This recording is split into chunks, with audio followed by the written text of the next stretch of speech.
Well, if you're seeing this now, the stream's already over. Appreciate you showing up, though.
I should probably start streaming more regularly again. Evil Twin, what's up?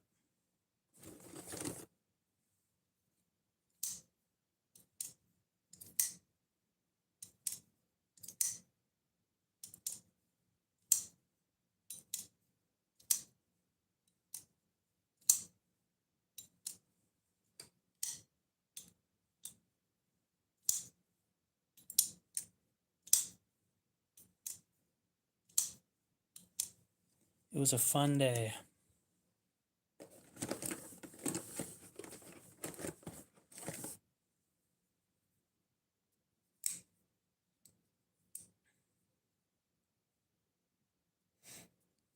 Back in 2016, so 10 years ago, Idaho had what we called Snowmageddon.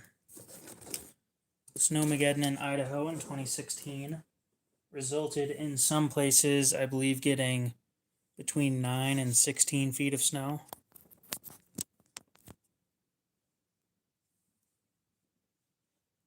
And that winter sucked.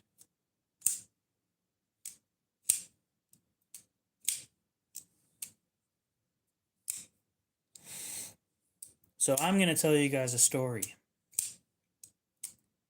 It's going to start off with a company that's dropping a product very soon.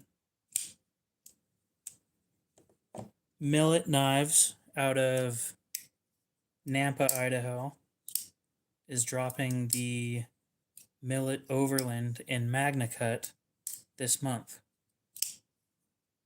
With that being the case, I went out to a few pawn shops in the area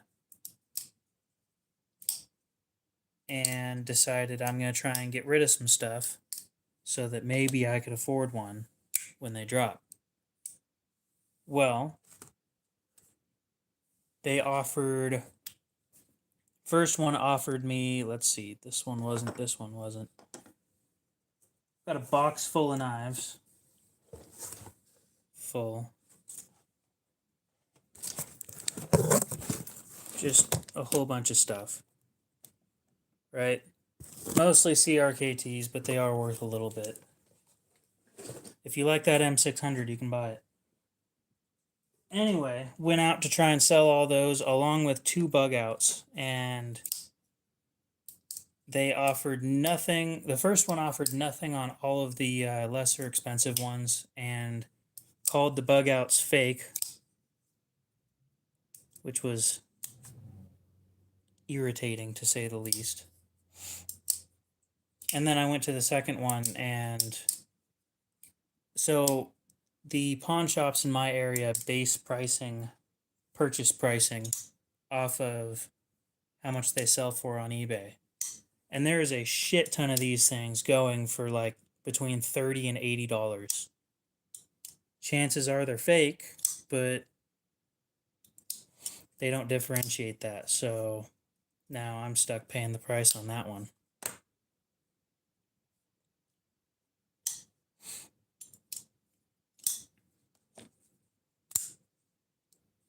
Needless to say, I likely won't be able to afford that overland when it goes.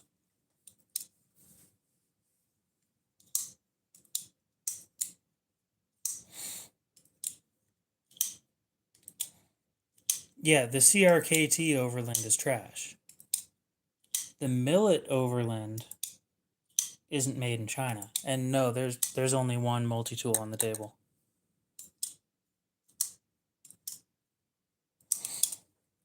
This one's a Griptilian.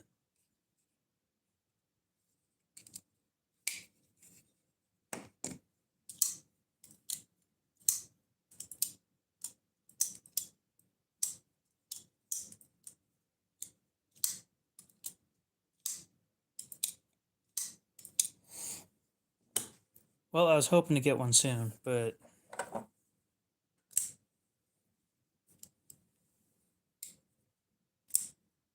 is what the black model.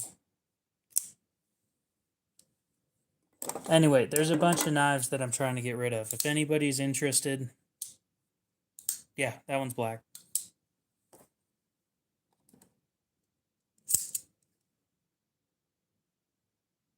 It could use a dip and a parts cleaner, but it's not terrible. I think they were going for 30 something on eBay, so I'll do like 35.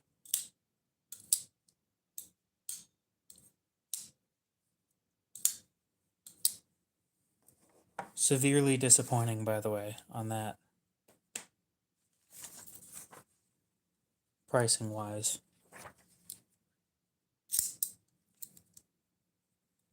Just want to verify that I did, in fact, sharpen the one blade.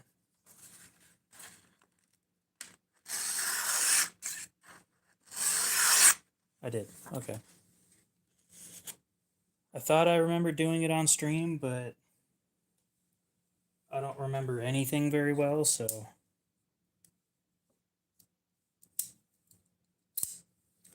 Awesome. Then I'll consider that sold. Now, I still do have a small Nkosi that I need to get rid of. Although none of that money is going towards the overland, that money goes towards paying for other stuff for the channel. The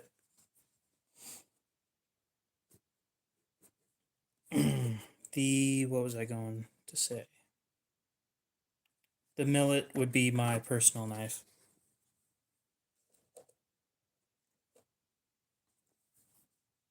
I wonder when that knife's going to be done.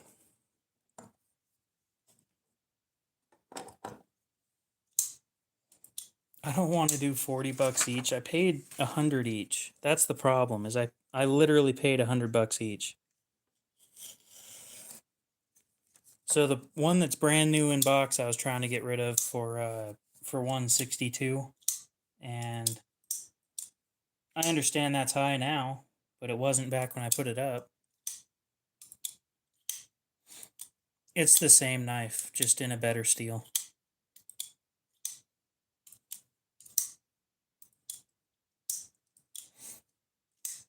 So now we have one more problem that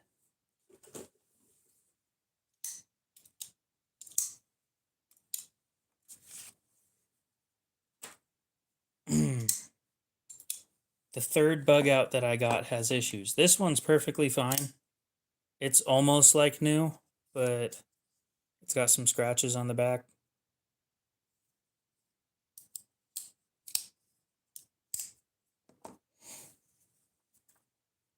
And then the other one is new. And then the third one has some actual damage going on. Not just cosmetic.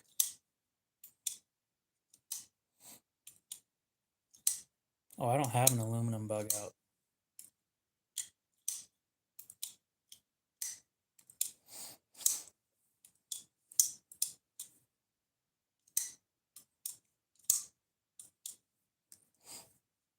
Currently waiting for a spring for this 300, ZTO 300. I need to finish sharpening it, but I can't finish until I clean out that stone, which I can't afford to get a eraser for it.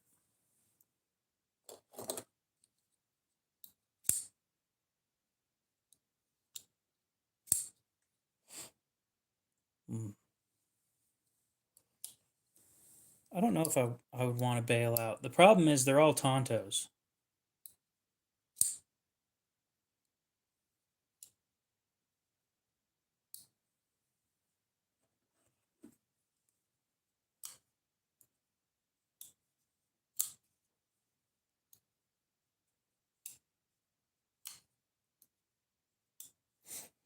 And they have aluminum scales. I think the base model is aluminum scales, and or no, they make a Grivery version too, don't they?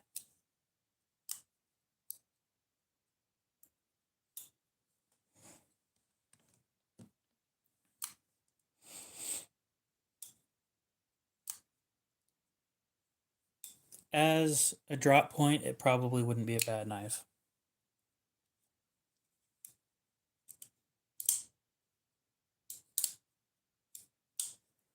This one should be selling soon. That is way too much money. For $275, you could buy my my Sandrin. That Torino.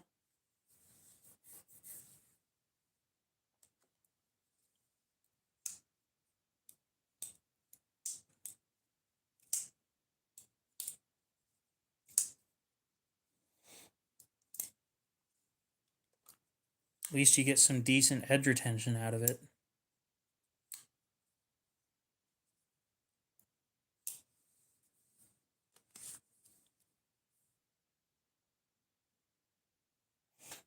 Well, 300's brand new price. Why would you do that? Just go buy one brand new and then pay the extra $5 or $6 for shipping sometimes, depending on where you get it. Chances are it's free shipping.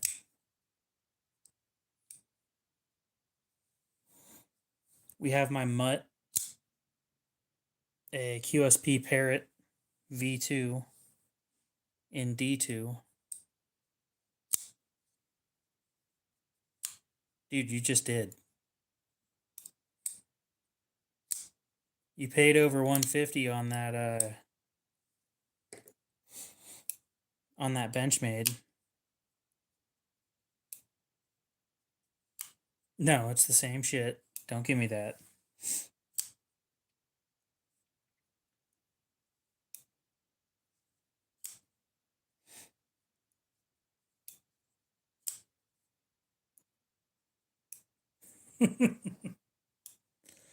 Sure. A small business owner that's struggling right now.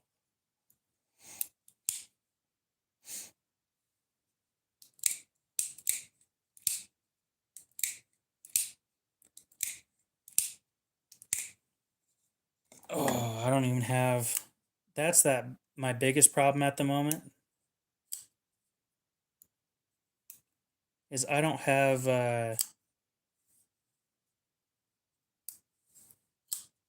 Yeah, sure. I'd dress in whatever, but you guys aren't gonna see it. The most you guys see is my legs, but even right now you don't, because the camera's too far forward. And I wear black pants, so it's not like you guys are gonna notice.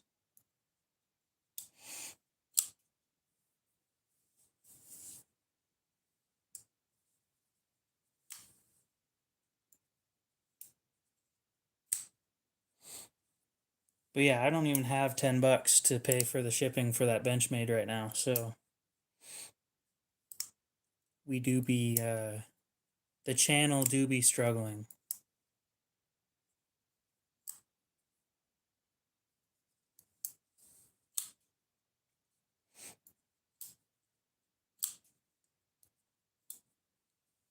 I'm trying to think of a way to fix an issue.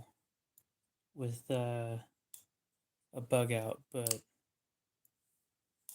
well, like I said, it's $30 or 35, sorry.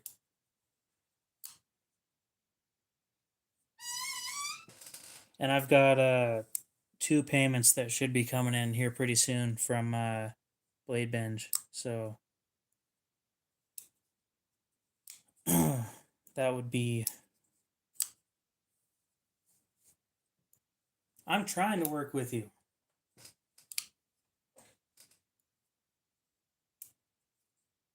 Yes, but it is my fault that I'm broke. I went out and bought this thing to resell it, and I just haven't found a buyer for it yet.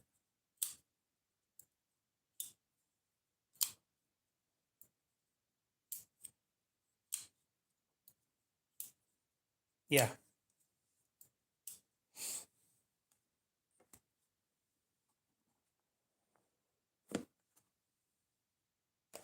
Box, papers, comes with everything.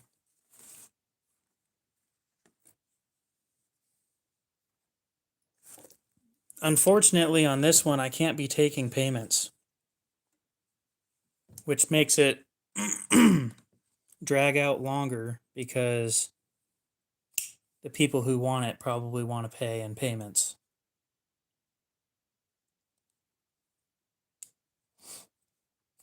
It is a beautiful knife, though, and I'd love to keep it. The problem is it's a Tonto, and I don't like Tontos.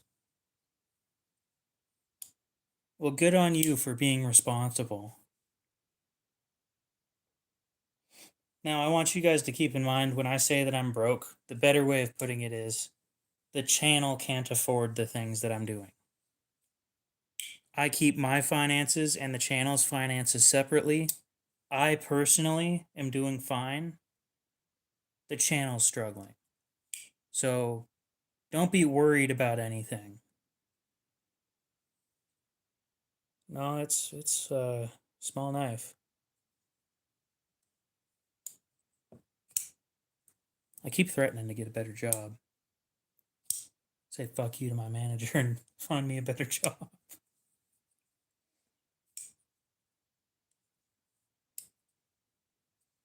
Dude, they got rid of the rust that was on here too. There was just slight discoloration right up here. There's nothing there. The thing looks brand new.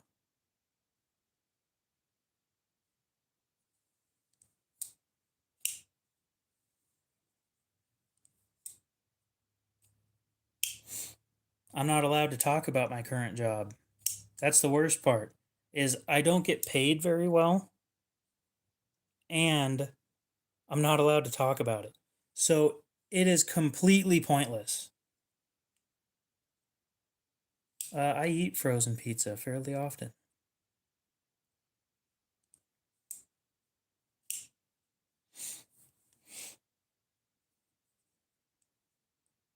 The dollar store ones aren't terrible if you can get past the weird aftertaste.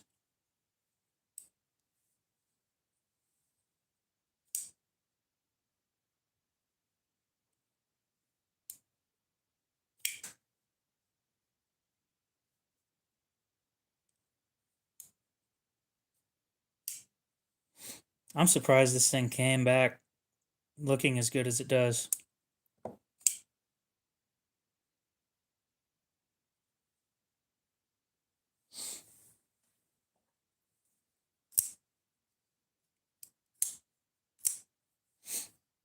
So I've put this thing, I can't sell it on Blade Binge.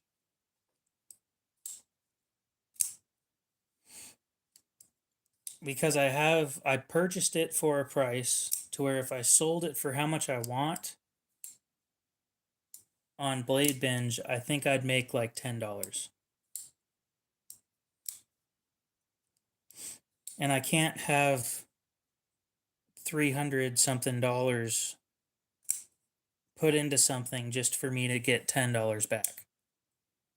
The return on investment on that's 3%, and it doesn't make sense to do it that way.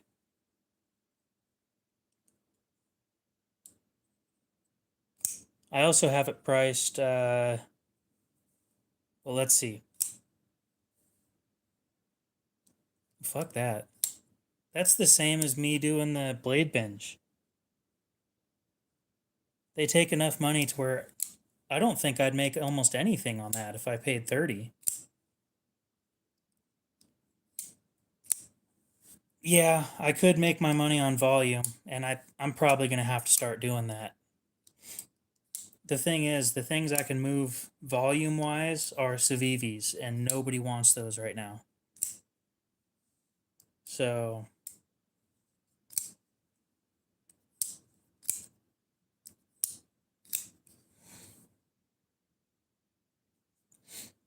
and if I waited much longer on that thing, somebody else would have got it. They wanted 400 for it, so Jack the Tripper. Bro, what?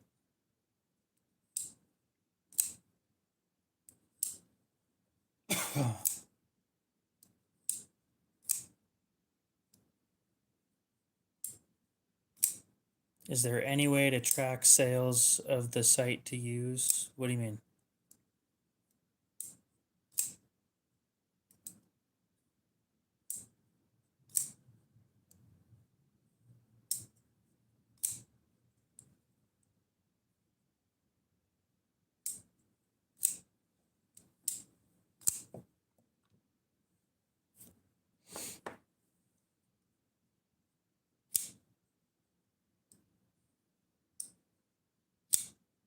The site I use to what?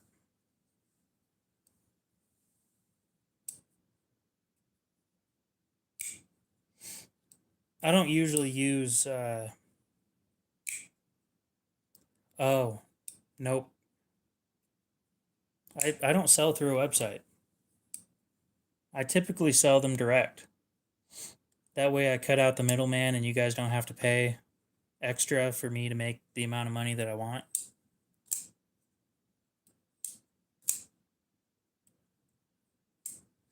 I do stick them on, I should probably stick it on more Facebook groups, to be honest.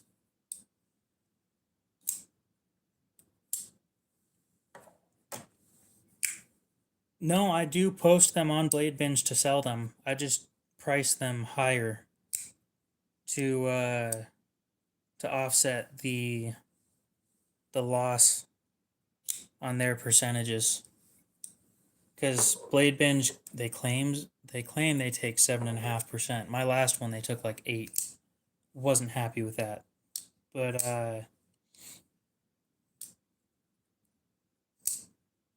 I should buy and sell more case knives, honestly.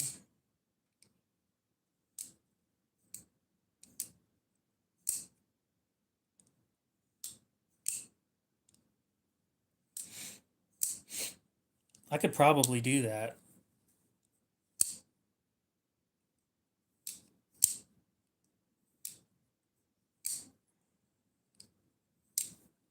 One that I keep forgetting that I have.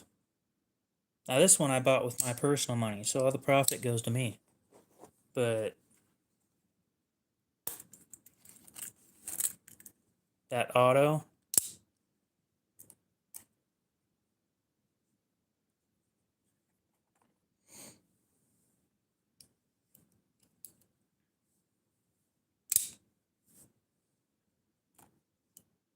thing's smooth, by the way.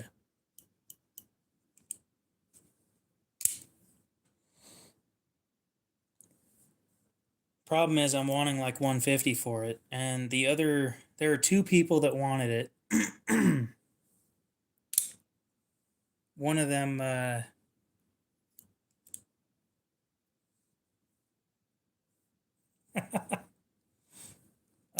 think it's just the regular 420 HC.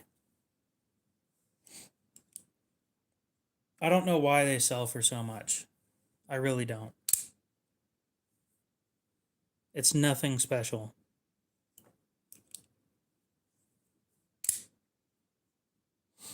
It's just that it's an auto Buck 110. And this isn't from Buck. This is a Cumberland Mountain knife and tool.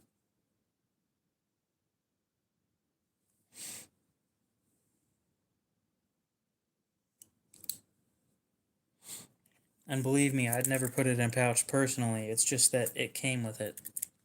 So I leave it there so that I don't forget that it's supposed to sell with the case. David, what's up? How's it going?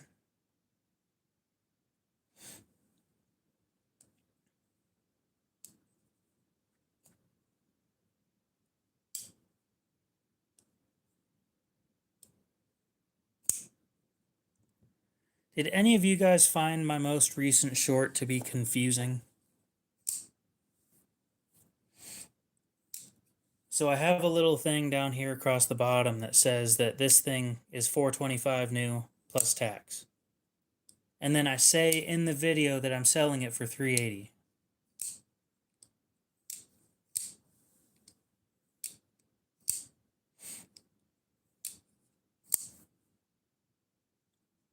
Yeah, it's all Buck 110 autos are backlocks.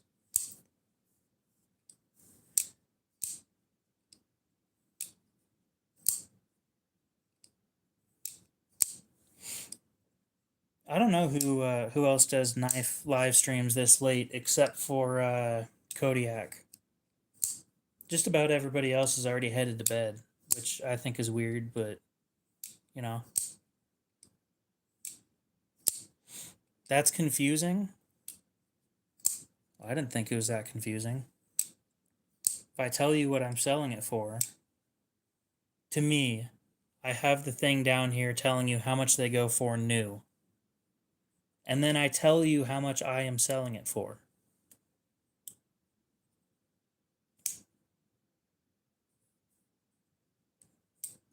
Anyway, I'm going to stop playing with it. Well, how much you save depends on what state you're in. Here in Idaho, you'd save about $75 buying it from me.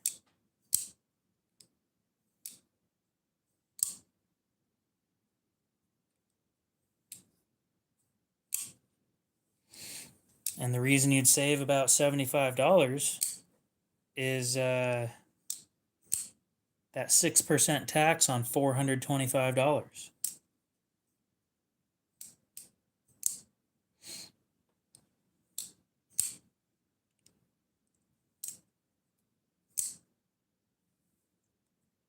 I do not know sign language.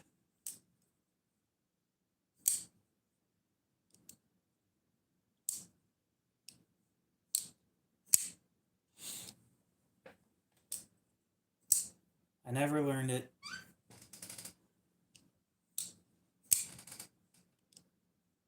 I know some universal things in sign language that just about everybody knows, but yeah, I was going to say, I know this, and I'd assume that this is a good thing, but that's about it. That's all I know.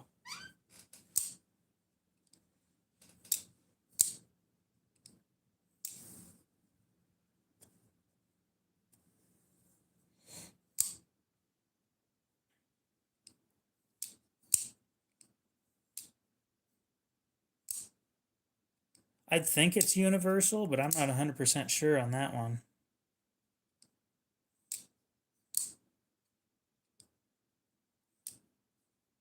Oh, I don't use that one. I do use that one a lot though.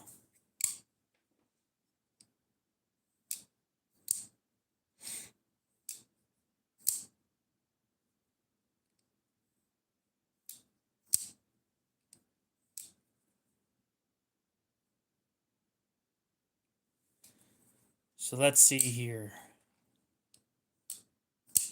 Dang, I do end up losing just about everybody that joins very quickly nowadays.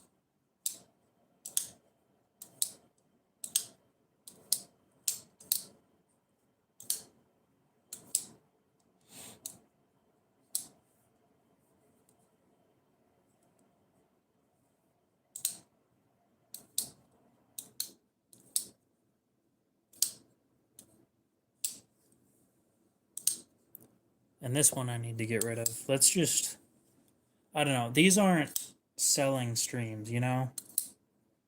And I should probably start a whatnot, or at least get going on there. but they want personal information that I don't want to give them.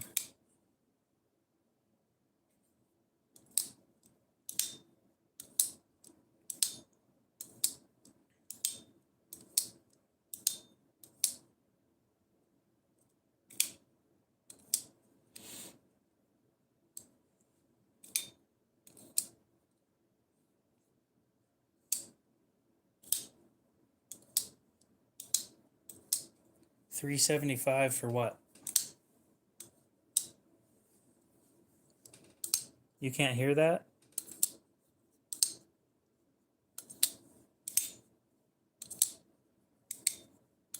Interesting. Oh, yeah, I'm just sitting here playing with a knife that I'm trying to get rid of. Although I'm not showing it off, so nobody knows that I'm trying to get rid of it. Brilliant.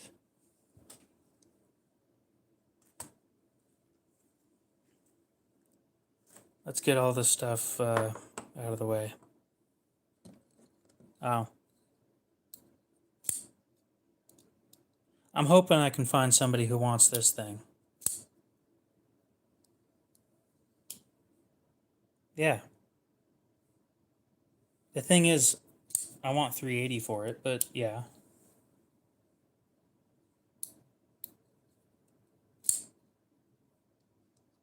For the Chris Reeve, not for the one that I'm holding. To be fair. Ashton, what's up? And I know for a fact I'm severely limiting myself when I don't take PayPal.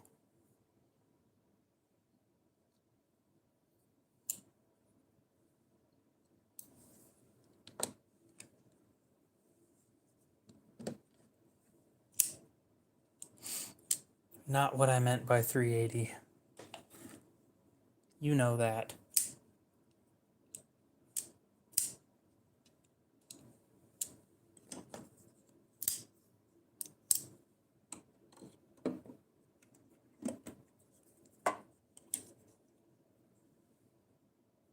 Yeah, we'll just do that. Bam.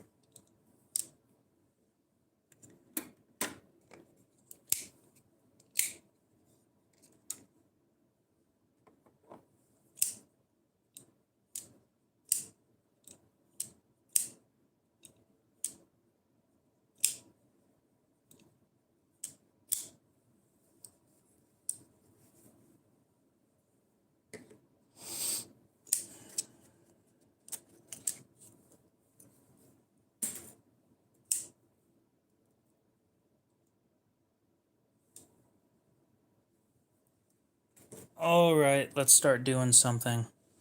Show you guys my mutt right here. After I,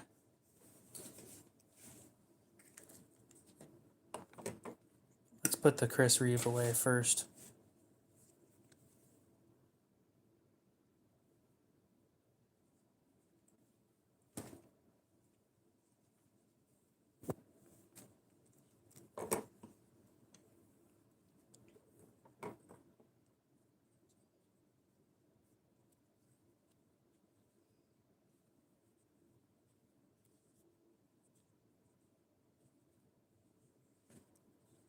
Yeah.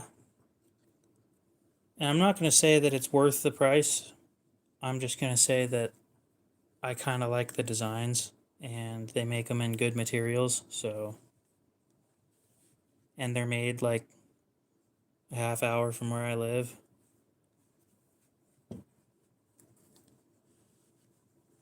Ooh, I fucked that up.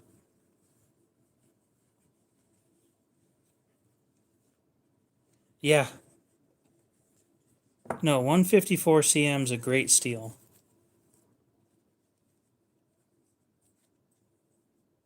It's the reason why I like MagnaCut as much as I do, because 154 cm kind of has the same thing going for it. Also, it has that aviation history behind it too, where it was used for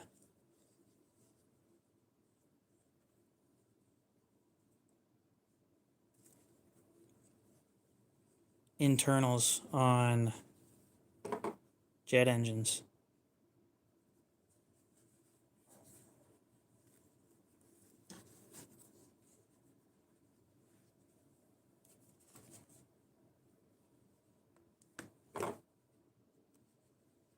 Oh, trust me, I use my Chris Reeve knives all the time when they're not in the shop.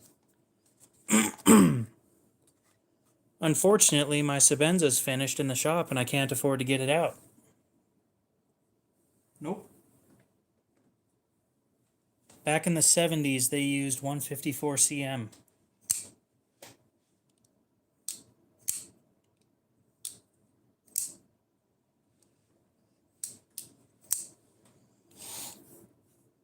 It has aviation history behind it. It is a good steel. Now to show you guys the mutt.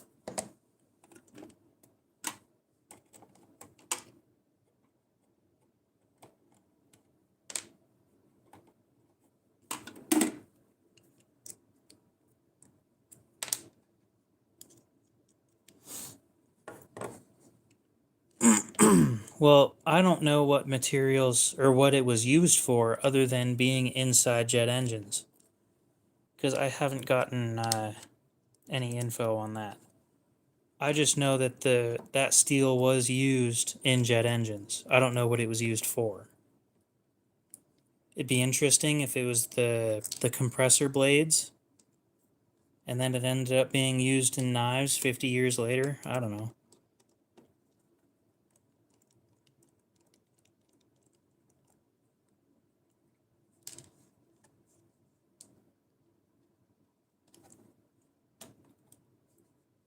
So this side has a bearing, a set of caged bearings,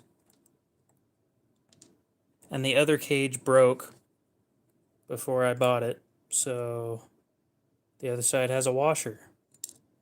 That washer comes from a Kershaw leak. Aubrey, what's up?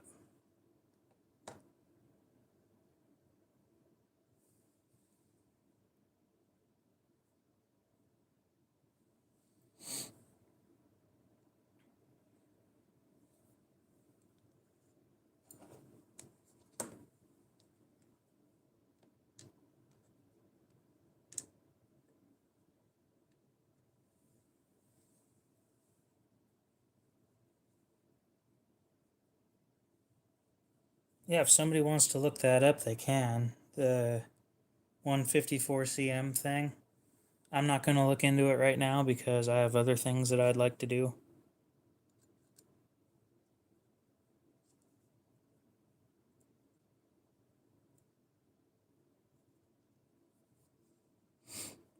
And we can go ahead and sharpen this while we're here.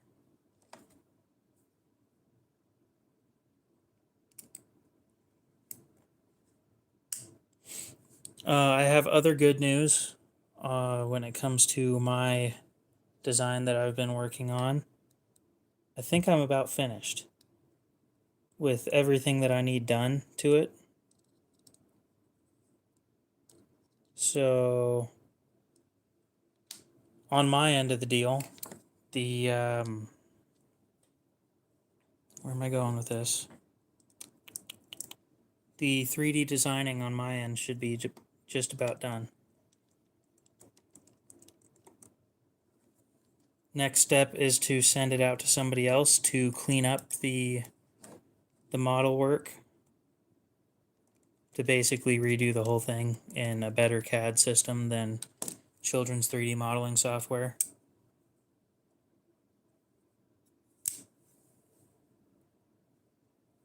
And then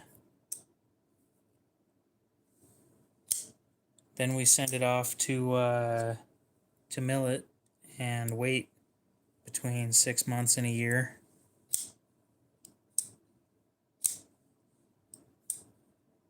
And we'll have prototypes. Now, unfortunately, I can only afford to have 2 prototypes made. And I think I've said it before, Those two prototypes are going to cost me about $2,000 a piece out of my pocket. That's not from the channel. That is my money. So my life savings, which isn't a whole lot, is going straight into that project. Which is where a little bit of worry comes in. If the project fails, I have nothing to show for it. But we'll see what happens.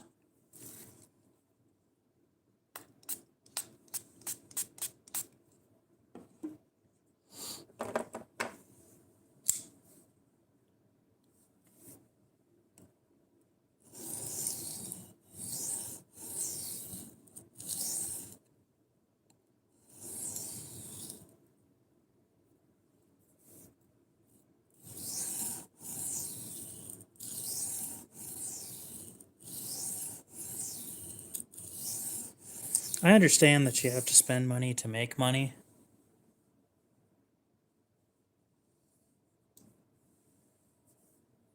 No, I'm spending $4,000 on two knives. They're $2,000 a piece. And if the prototyping goes well,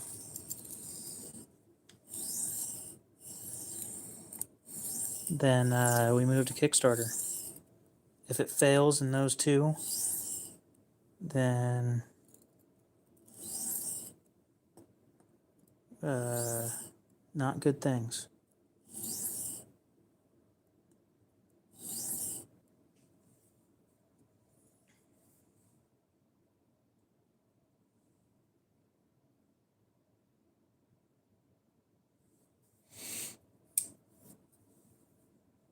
Oh no. No more Coke? Shit.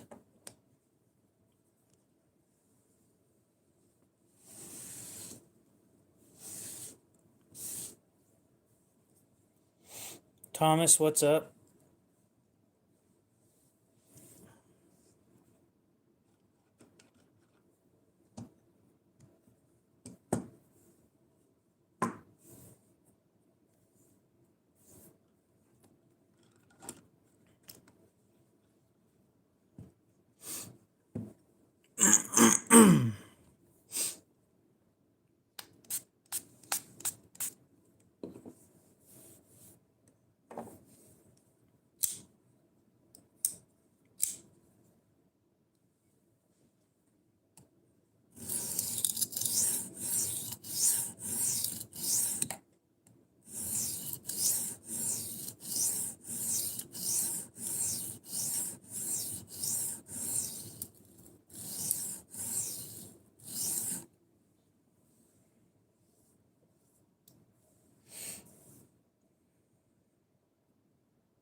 It is going fine.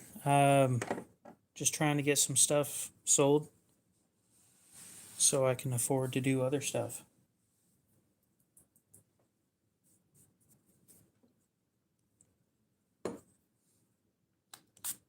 And sharpening a knife because people enjoy watching that.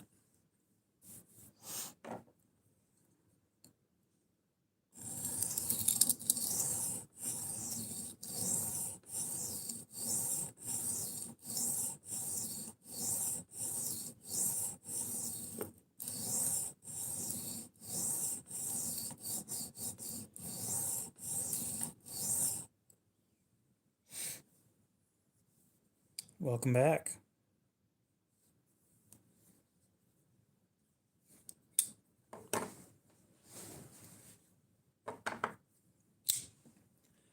Well, I'd assume it's somewhat entertaining, or else people wouldn't stick around.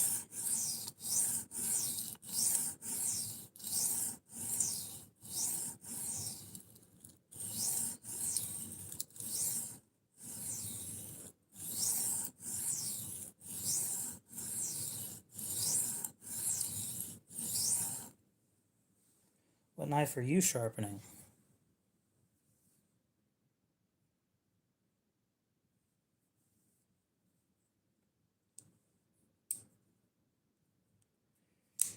Yeah, I do tend to put people to sleep.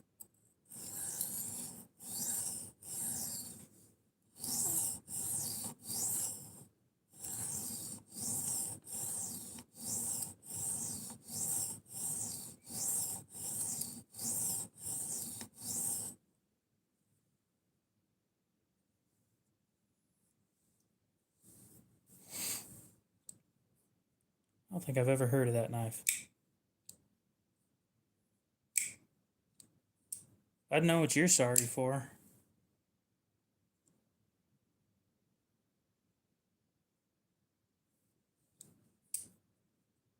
You.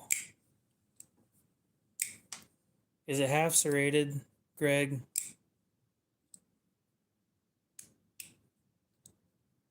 Oh. Yeah, I had an EX-A01 a while back. Had a huge amount of trouble trying to get rid of that thing. I will never buy another one.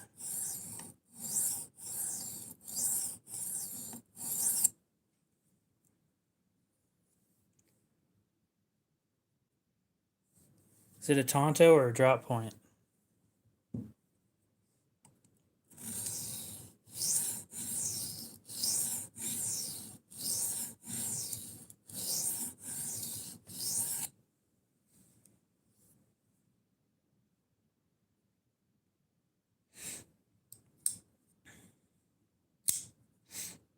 I carried a ZT 0550 today.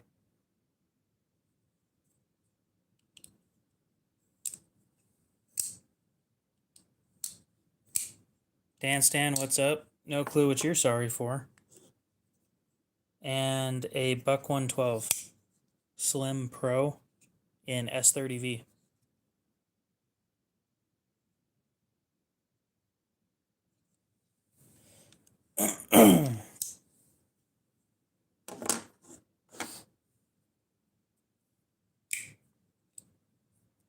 Manual version. I would maybe stick that thing on Blade Binge if you don't want it.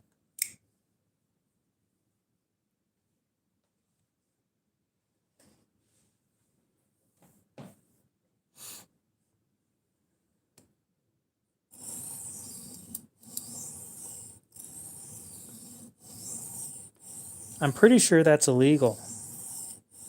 I don't think you can be a judge and a public defender at the same time.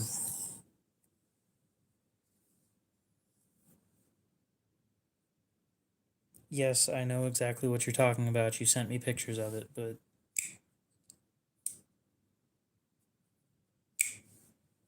that seems to be a common interest. A lot of people like watching me sharpen knives.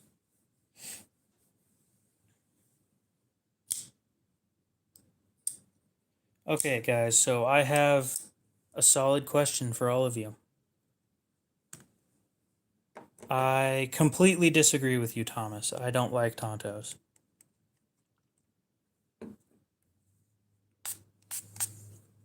Wholeheartedly disagree, even.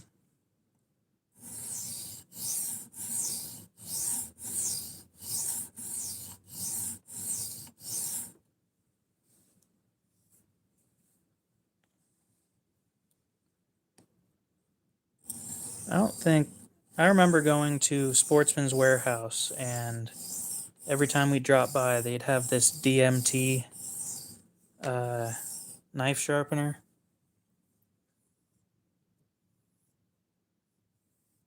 And he'd sharpen his knife on that thing. I don't think he was ever very good at it, but it's a well-used 400 grit stone. I think I've sharpened 100-something knives on it now. Speaking of, I still need to make a video for a company, and I've tested their products for 4 months, I've been extremely happy with the results. Giving me the best edges, they just don't last as long as these diamond plates do. But yeah, I need to make a video on that. And it's not that I forgot the whole time. I did forget a little bit, but it's an SATC 400/1000. If you look that up on Amazon, it'll be on there. It's like $23. And then you need to get a base for it.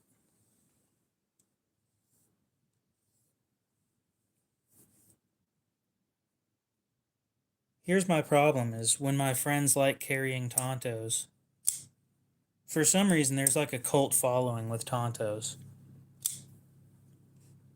Once they get infected, there's no going back.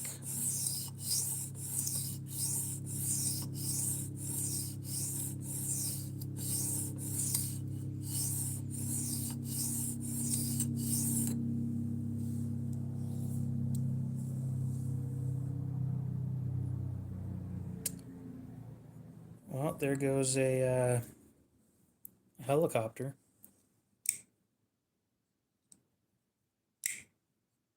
Evil Twin, would you like to test how sharp these are?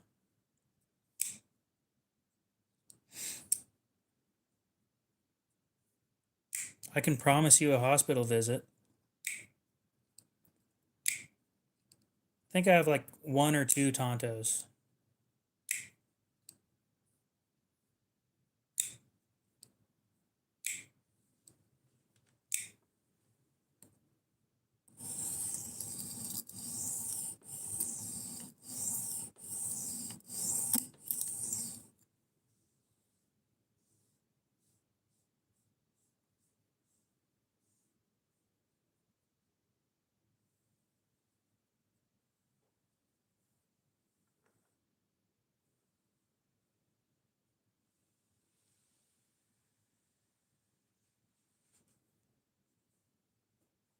I might do a paper towel here in a bit.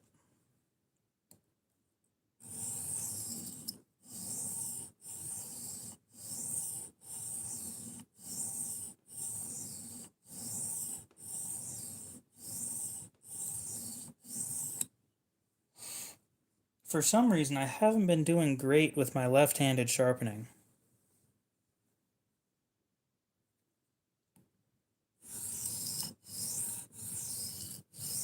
Do you have a Tonto and Magna Cut? Probably.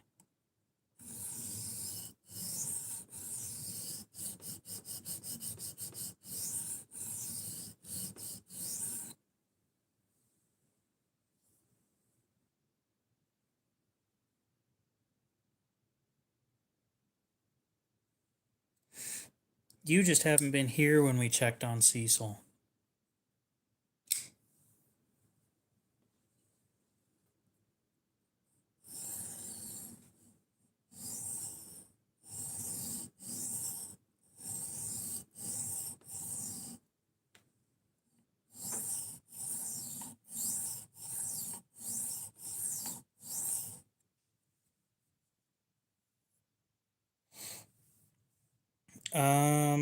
I don't think I have a drop point in Magna Cut for sale. I do own a drop point in Magna Cut. I have a large Sebenza in Magna Cut.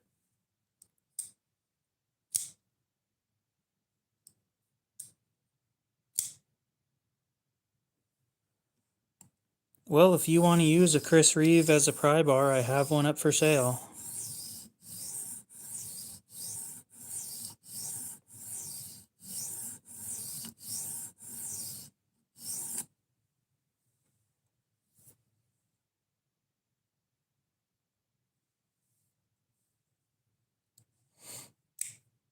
Oh, we can do better than that. Then again, it also depends on what you're using it for.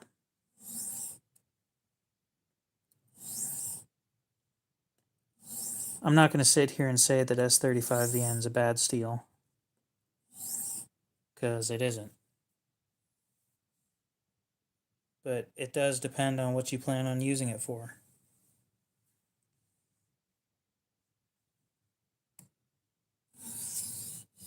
What are you getting in S30V?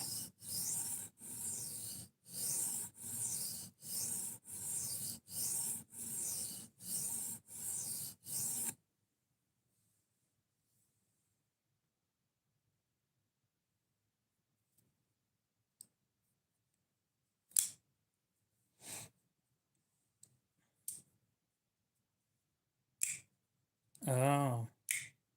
Is it that half serrated Tonto looking thing? Screw that. I don't like Tontos though, so you enjoy your Tonto, I guess. The half serrated harpoon Tonto. Ooh.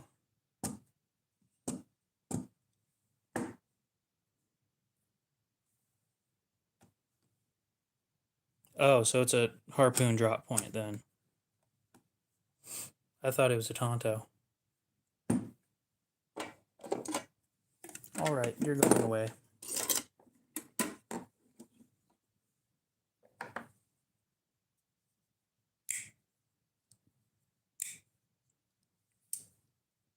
I have a couple knives in S35. I just, I don't carry them. Partially because I forget they existed. I did carry the ZT today, so I knew. Oh, dumbass. Reaching for tools that are already outside of the. God, you guys can call me special. My mom says I'm special.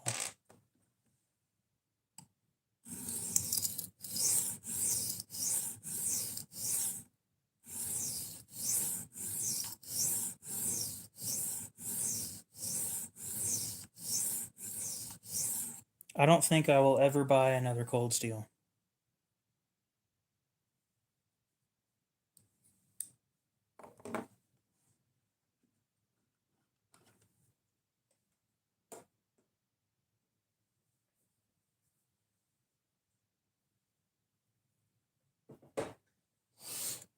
And I do carry a pry bar on the daily.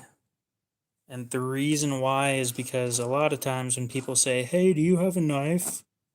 what they're looking for is a pry bar. So if I see them doing something that requires a pry bar, I'm not handing them a knife. Especially when I'm carrying a $500 knife. I don't need them ruining that.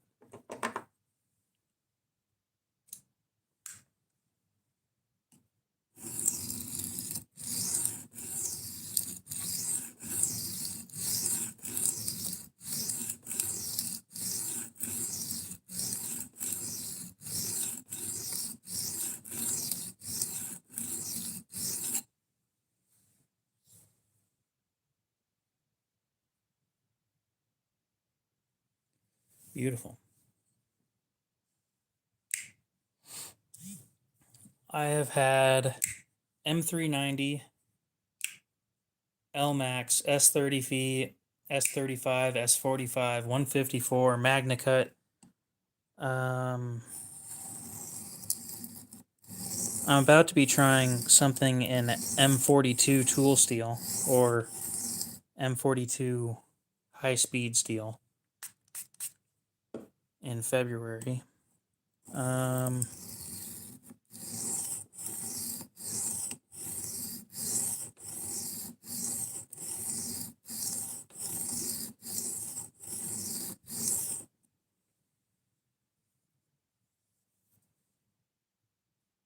Well, M42 I don't think is going to be overly durable because it's a high speed steel, so it'll be at their claimed hardness is 67 HRC. So if it's anywhere near that, it's not going to be overly durable. Edge retention should be great.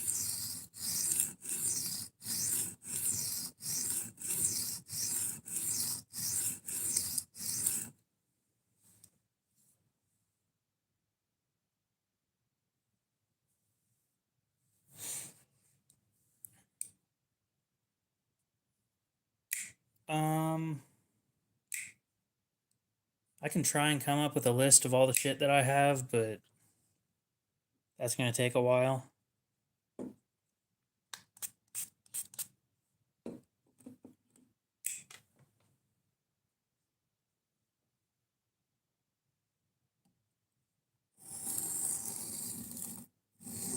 I've started using grease instead of oil.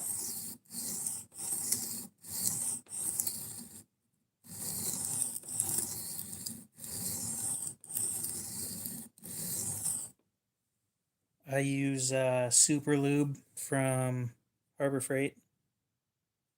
It's $9 for a tube of it, and like I barely use any of it.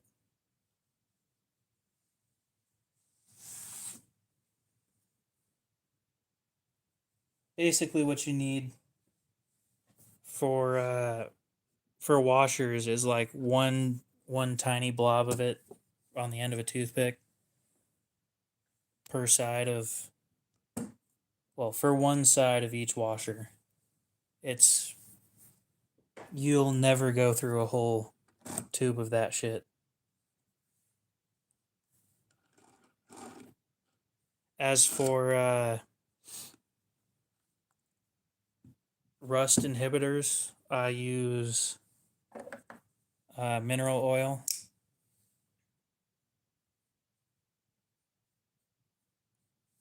And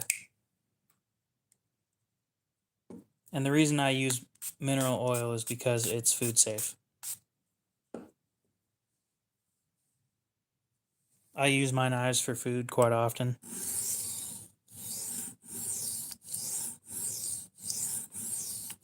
Which is also why I don't carry an OTF.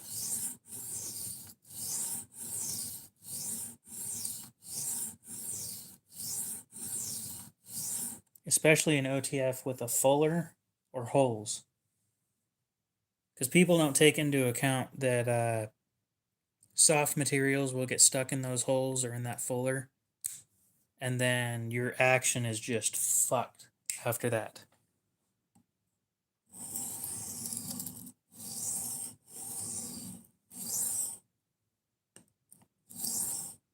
It's also one of the few reasons why I don't buy OTFs to resell either.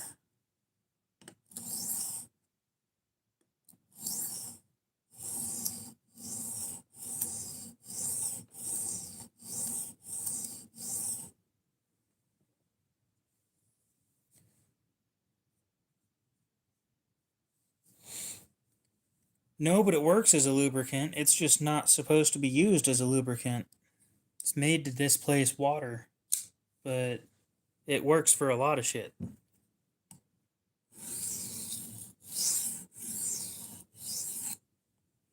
Squeaky door hinge, it works. There are so many uses for that shit.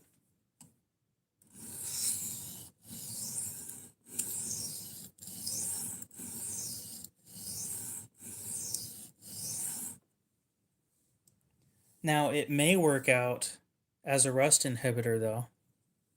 Not 100% on that one, though. And spit won't work for long periods of time.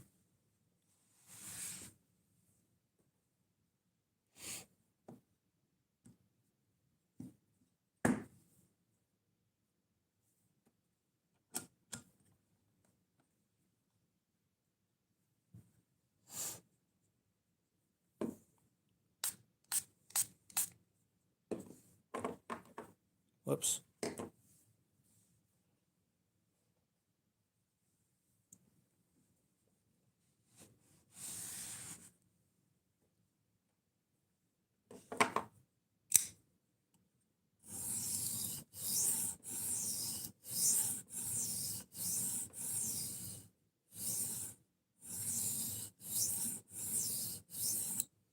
Now I'm testing something that I haven't tested before, and I meant to test it.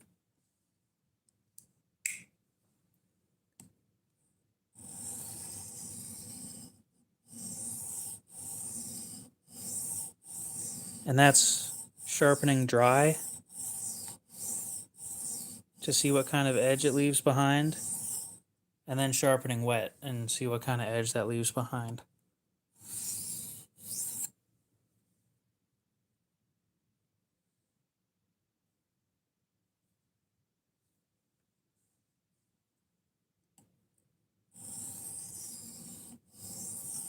I don't think anybody's ever looked at me as a hero, so must be interesting.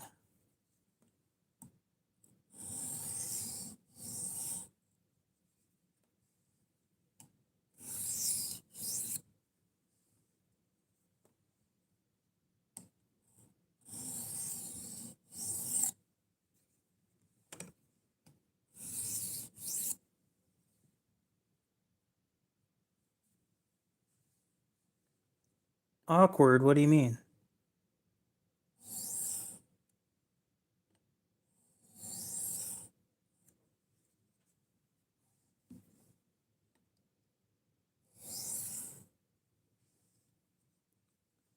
I'm sure.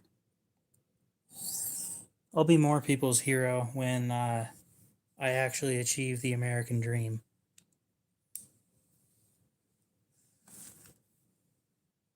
I'm sure of that one.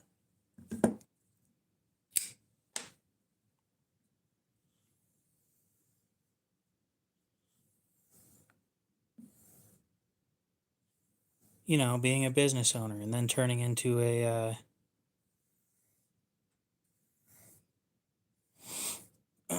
politician.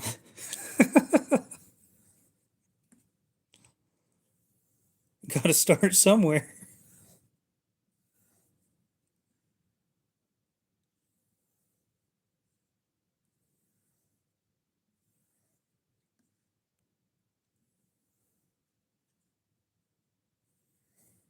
I'm just hoping that I keep, one, my current sense of humor, and two, um,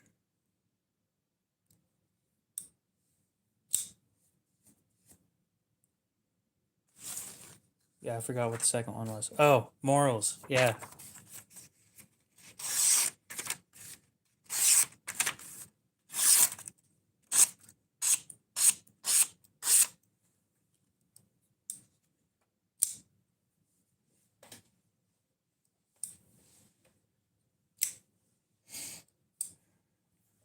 See, the problem with living in a cabin in the woods by a lake is not a lot of those cabins in the woods by the lake are able to be shipped to easily.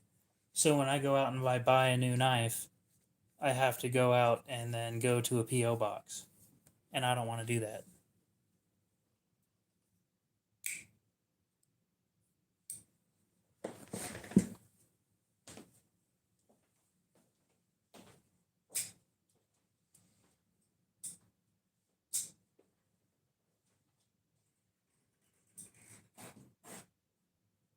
No, just for shits and giggles.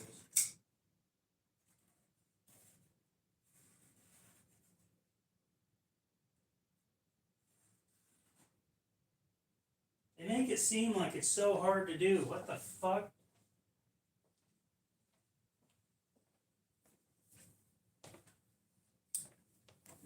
Fucking dickheads. I watch all these videos, specifically from people like Jared saying that it's super hard to get a. I mean, keep in mind, I've been practicing for a while. It's super hard to get an edge that'll cut a paper towel and cut it, do the little swirly stuff. And this shit did it, but it only does it when you pull it tight against a full roll. And they make it seem like it's impossible to do.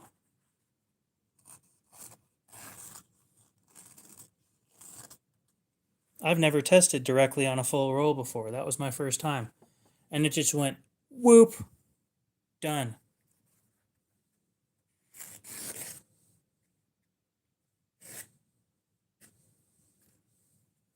Wish that showed better on camera, because it just never does.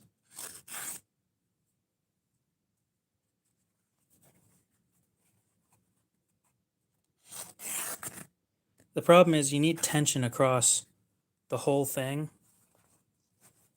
and it just doesn't do it unless you have the sheet still connected to a roll.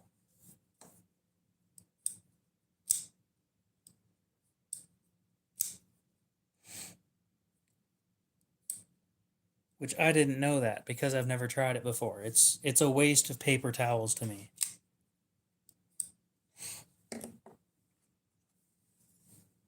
This one do it? Nope. Not cleanly. It catches in a couple spots. We'll fix that real quick. No, that one didn't need stropping again. This one's in D2. It's a little bit different than the cheap shit. It's actually decently heat treated D2, not garbage like Knives, I guess, is getting. Some of my steels need stropped right after, which is dumb. I don't understand why they need that.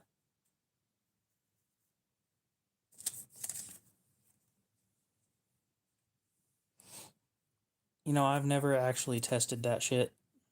I don't do a whole lot of testing other than how it feels. But how does that make you feel?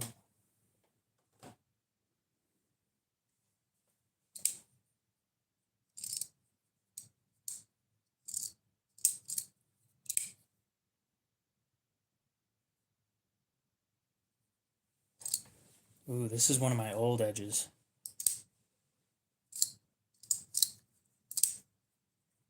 How does it cut?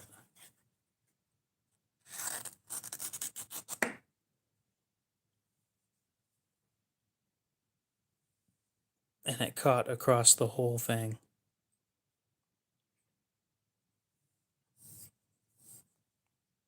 Food. Boxes. Oh, it's got a burr across the whole thing. What the fuck? And to think that I thought that was okay. Shame on you.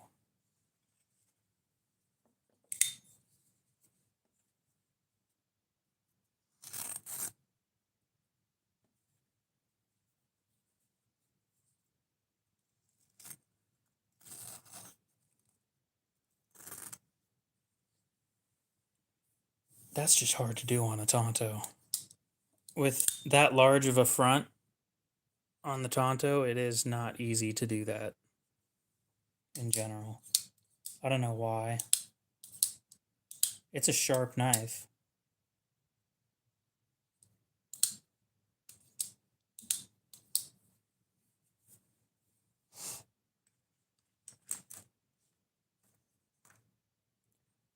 Oh, I gotta stick a bunch of shit on Blade Binge.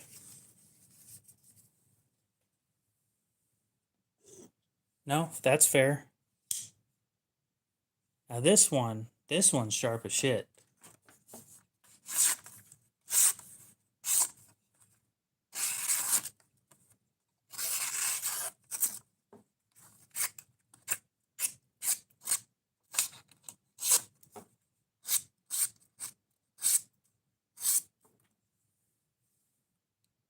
Oh, it's got food on it.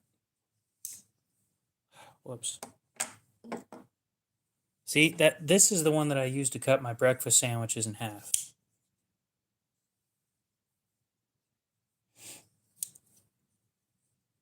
And then I went out the other day and I broke down like 4 boxes with it.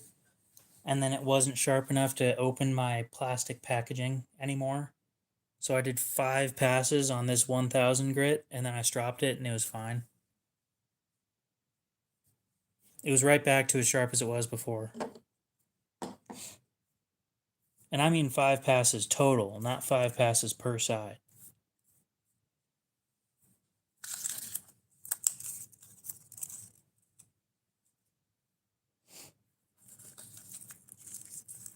So that shit had good edge retention. because it wasn't completely dull. It just wasn't sharp enough to shave anymore. And it was really, really easy to touch up.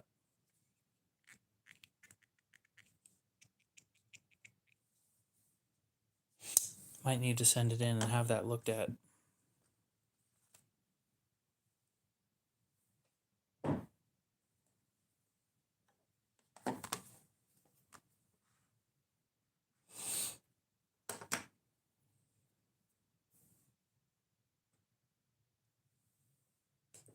This is going to sound horrible, Greg, but that sounds like a perfect job for a Sebenza. I know it sounds terrible when I say it, but that's kind of what they were designed for.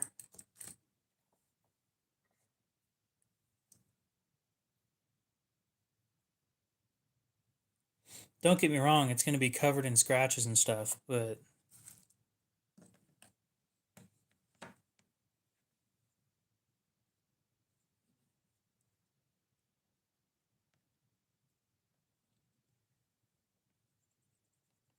why would you change?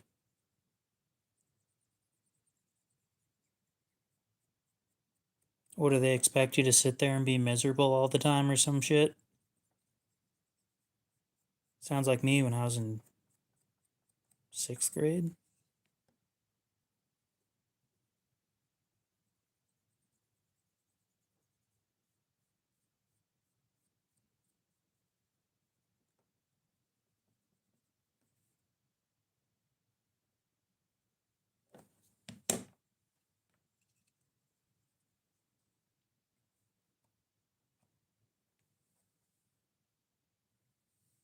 I forgot I don't use the plastic Q-tips anymore.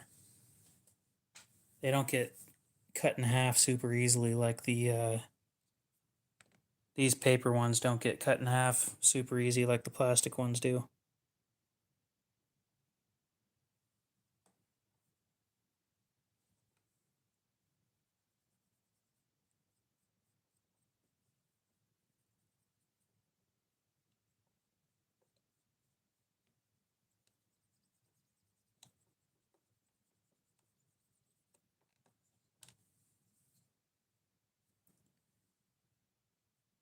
Some of you are going to be jealous. I got this Buck Slim Pro in S30V for a whopping $10.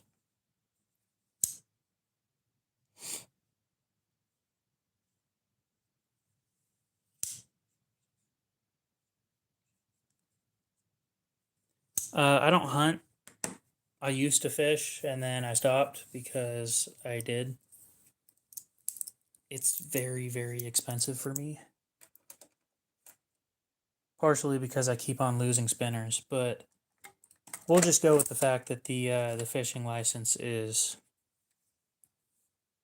$25 for a year, and then I go like once in a year, or 75 for 3 years, and then I go once for 1 year, and then I forget that I have one.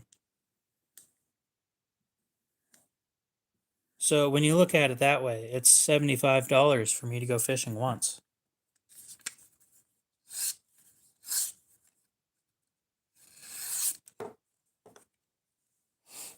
I don't catch anything. That's my other problem. Is I think in the past 5 years I've gone fishing 3 times and didn't catch shit.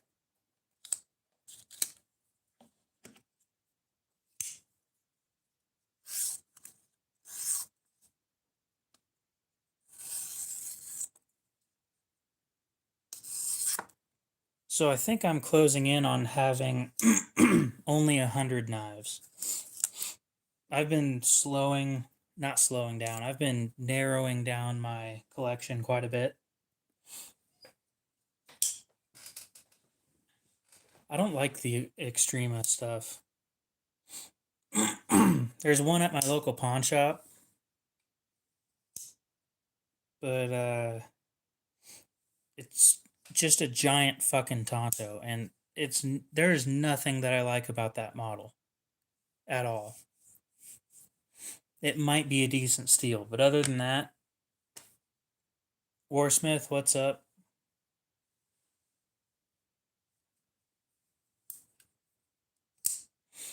What's up, Rich? How's it going?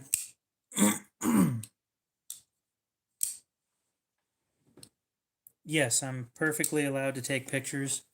They don't like me reselling stuff. The way that they put it, or the way that management put it, is they don't sell things for other people to resell. However, the guy back there says, just don't tell me if you're reselling something. And I'm like, sounds like a plan. So what I do instead is I say I'm trying something new. God damn.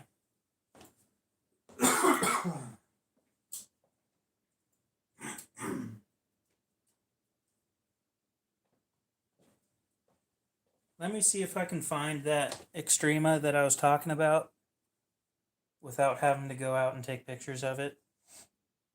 Again, we run the problem of I really don't like buying things. Well, they know I'm a knife YouTuber. They don't know who, but they know that I am. Chances are we've hit 3K today, by the way.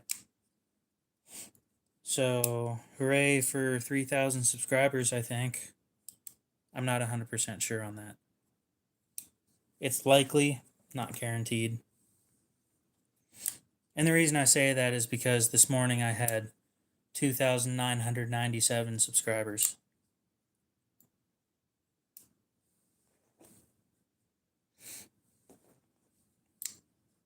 So until I can verify that shit myself here in a minute, I'm just assuming.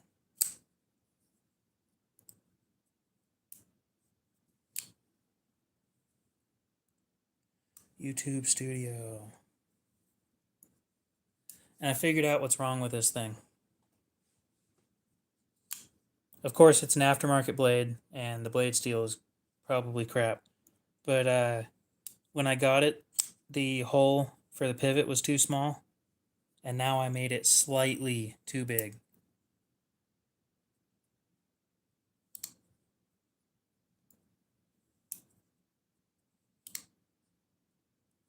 Oh. Okay then. Appreciate the sub, by the way.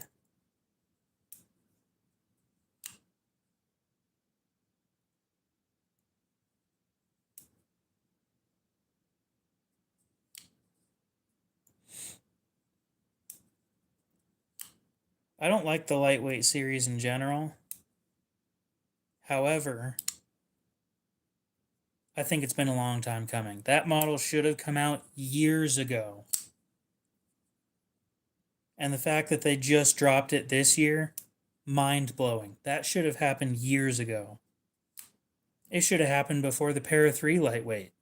The PM2 is one of their top sellers. You'd think that they'd make a smaller or a lighter version of it, but no. And then we have the other issue. In my opinion, I find it an issue. Why is it not compatible with the G10 scales? Why did they even do that? It's the same thing with the Para 3 lightweight. Although the Para 3 lightweight has a scale on one side and a liner and scale on the other. That was really dumb. But the PM2 lightweight doesn't fit, or the scales don't fit interchangeably with the regular PM2.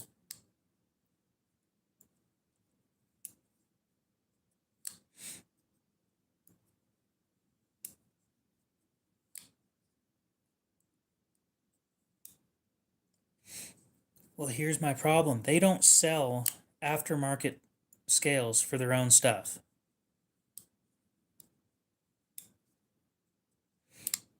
So if they don't sell aftermarket scales for their own products, why make a lightweight version that doesn't fit with their regular scales?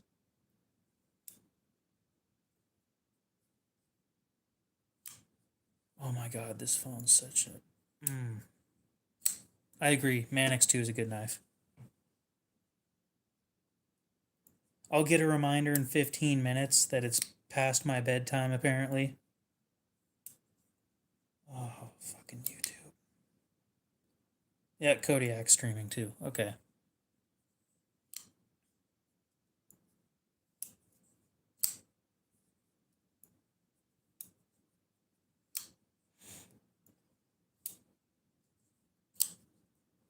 I just want to know why. You know? Tell me why. Why wouldn't you make them interchangeable? Kodiak is in the hospital. Why is he in the hospital? What's he doing there?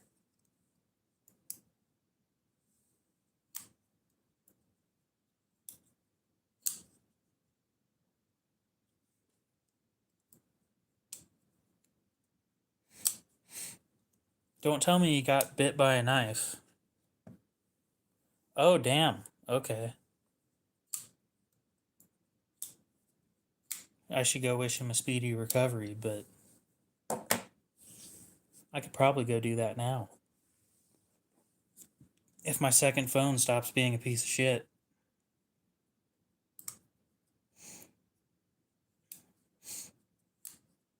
And to think he was just streaming like last night.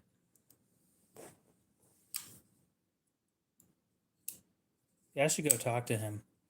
He offered to make... I mean, it cost me, but he offered to make that prototype that I've been talking about. My problem is... I kind of want to just go with Millet on that, so...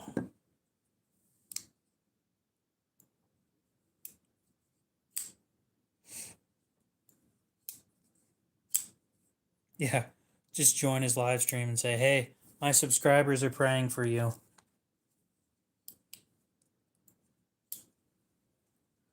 Well, go tell him that KO says hi and then he's live streaming. Or I'll just go do that myself.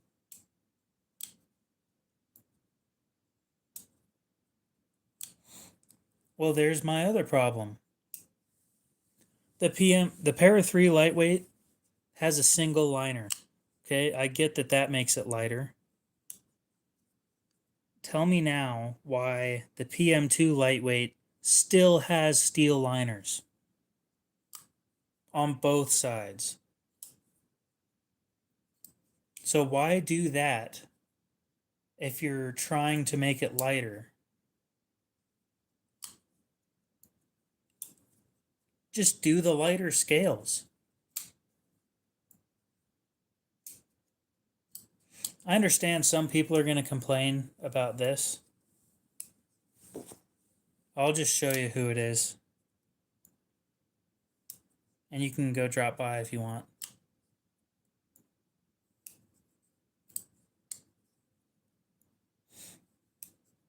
Yep. They need the liner for their lock. But the PM2 has it on both sides.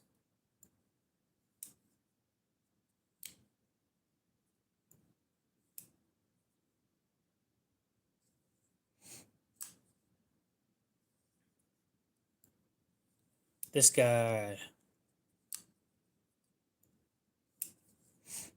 I'm about to get to resharpening this Para 3. But yeah, if you want to go drop by in there and say, hey, how's it going, then... And tell him to get better and stop trying to die and shit. Ugh. Someone drop in there and tell him that dying is bad for your health. Fuck it, I'm gonna go do that.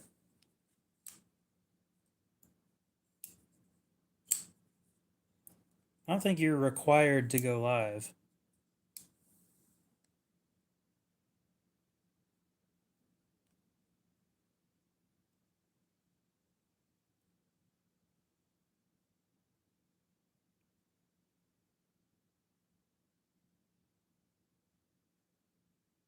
I can't hear your reply because I'm streaming. However,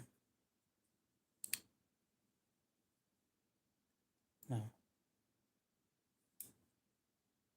If nobody has told you yet,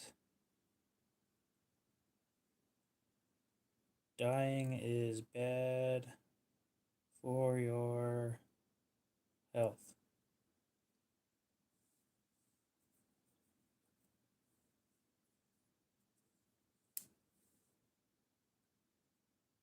Don't do that.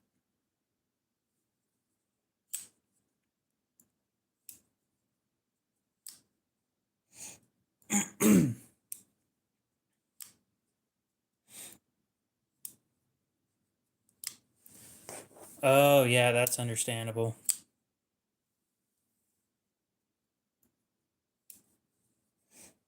I don't announce anything anymore, and I used to do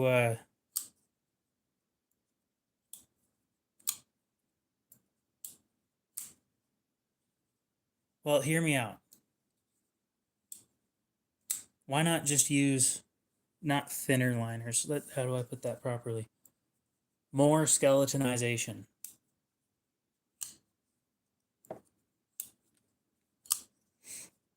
Right? All I'm saying is they could have made it so that the scales of the regular PM2 fit, and they chose not to. And I find that annoying. I know some people would complain and say, give me a sec, I want to think of what they would actually say. The problem that people would have is that they're just going to complain that it's the same knife with different scales. And that's exactly what it should have been. But people are going to complain about that because people are dumb.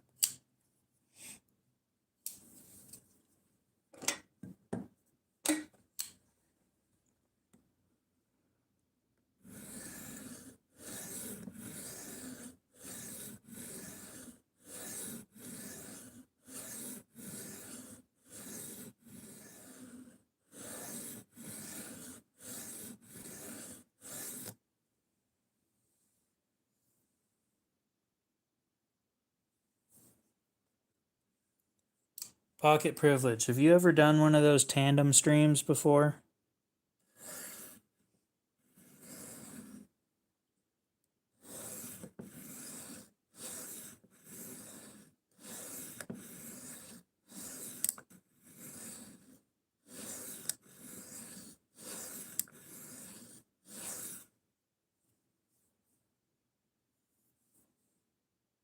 Well, that is my consensus, is that people are dumb, and that's just kind of how it is. Good night, Rich. You have a good one.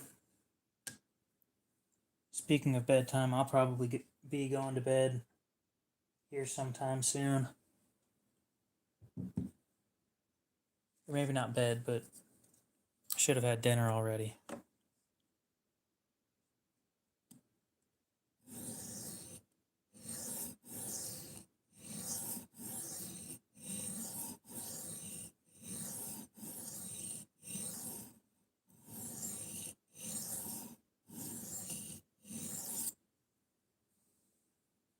Welcome back.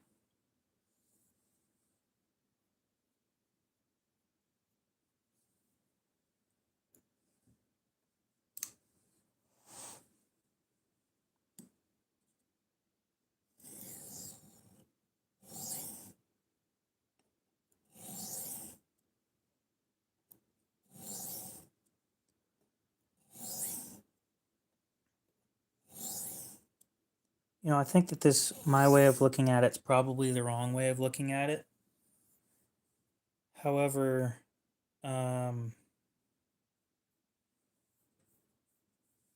don't think anybody will ever tell Eric to his face. Ooh, did I get myself? Oh, yeah, I did. Okay. Like Eric Glesser. I don't think that people will tell him to his face that he should have done the PM2 lightweight with the regular scales. Just removing more material.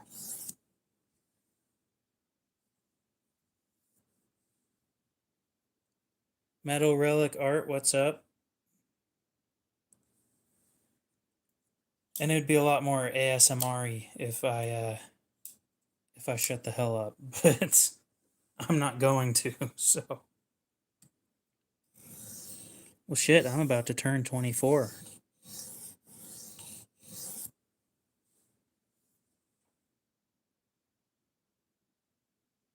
Kind of wish my gaming YouTube channel would have gone somewhere.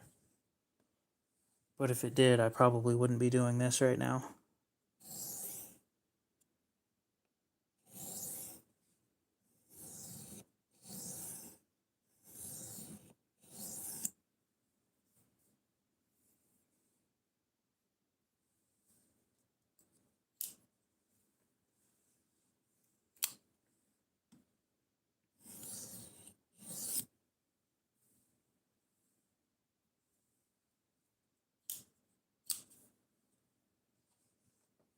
Wouldn't be thinking about making a knife company, wouldn't be.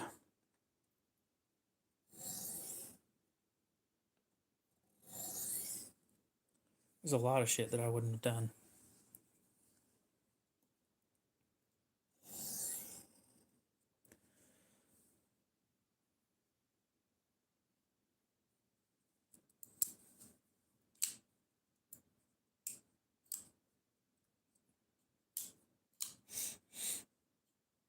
Yeah, I didn't listen to what he responded with because, or if he's even responded yet. He doesn't respond very quickly. I don't think he reads chat. He talks a lot.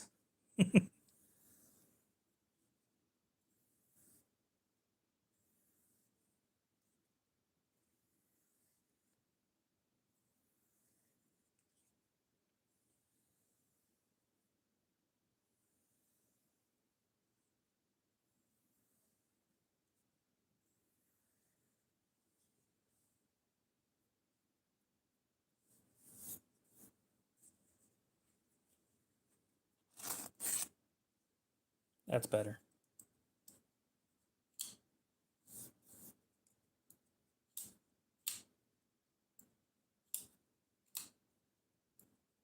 No way. He read the comments? Holy shit. Genuinely, I don't think I've ever seen him read a comment within 5 minutes of it being said. So, and that's not me being mean or anything. That is just literally. I don't think I've ever seen him respond to a comment within 5 minutes of it being spoken, or written, or typed, or whatever. It just hasn't happened in the history of his channel.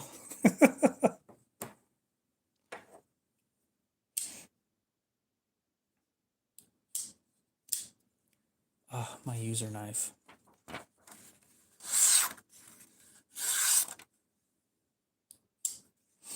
Oh, and he responded quickly? Damn. I'm missing out, guys.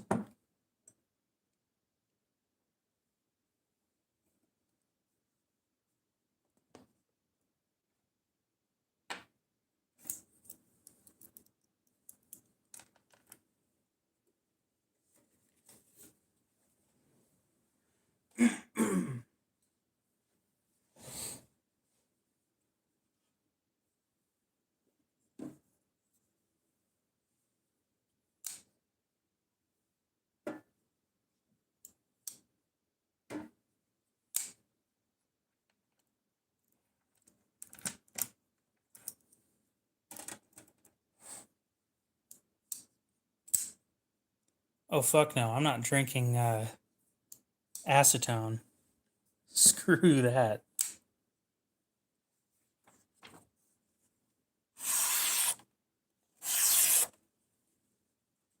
It just doesn't sound as sharp as it usually does.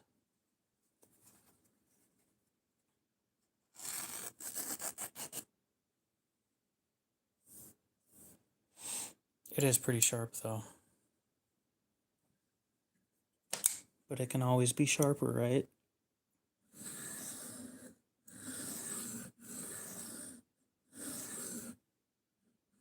So what did everybody carry today? I don't usually ask that question, but as dumb as it sounds, I've been looking for new knives.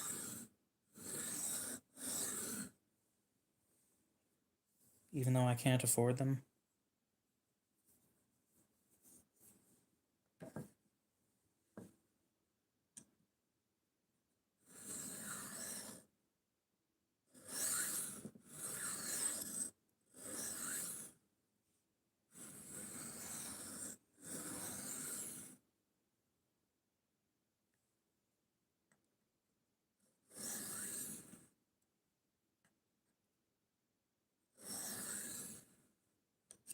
I'm willing to bet money that it was shaving sharp.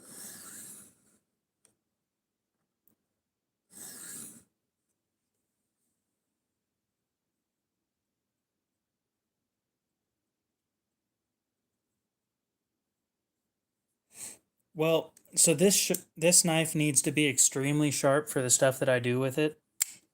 And none of you guys are going to believe me when I say that, but it needs to be extremely sharp.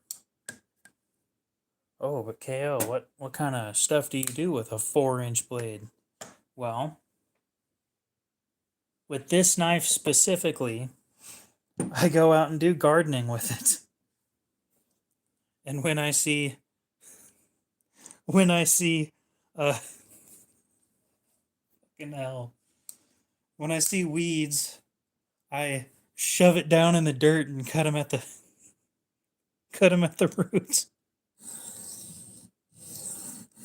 And for those of you who think I'm kidding, I'm not. That is what I do with this thing.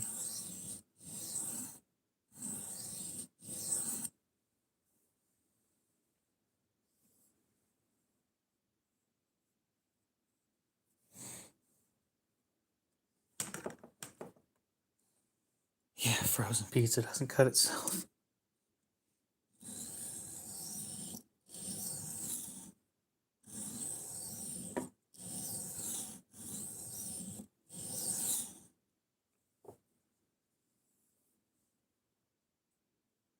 Ah, there we go. Yeah, I bought it used. I got it for $40. Killer deal. You carry a lot of shit. A Roxxon Flex, I wanted them to send me something and they didn't. I'm not going to hold that against them. They never got back to me to begin with. A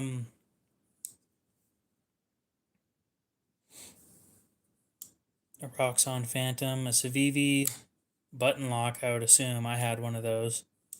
Never heard of the mullet, and I don't carry a firearm.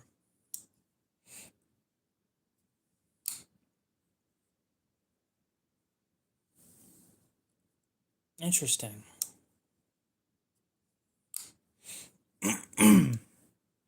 I'm not saying I wouldn't carry a firearm. I'm just saying that it doesn't fit with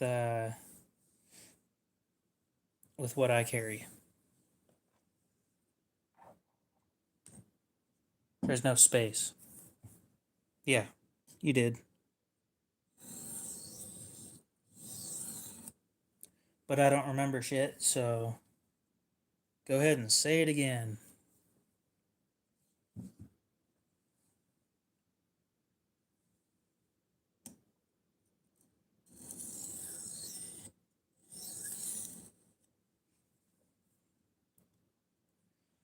Well, lately I've been looking into getting a Bodyguard 2.0 and 380. You're free to say gun on YouTube if you want to. I just choose not to. And you can say it in the comments. It's not going to do anything against you. If I show one on stream, it'll do something against me. But I don't have any, I don't own any handguns, and none of my guns would fit on the table, so I just prefer to say firearms because that is the legal term.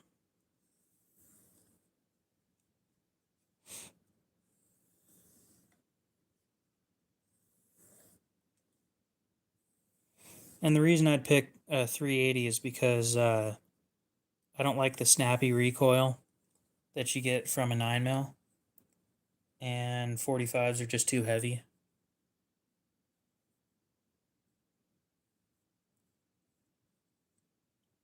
Yeah, I've never heard that anywhere. But anytime we've talked about guns, it doesn't change the algorithm or anything. I still have the same amount of people.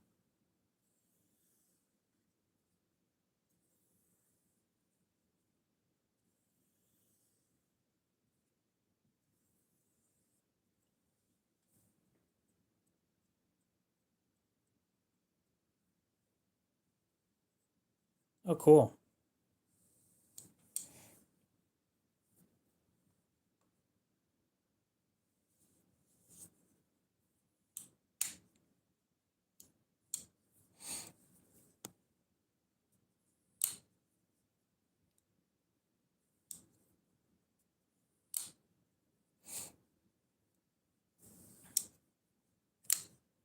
I carry 2 knives usually.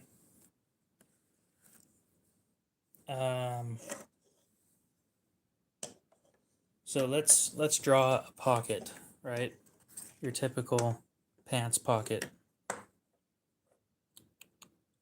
Oh, my pen's in my jacket. I carried that for once. Oh.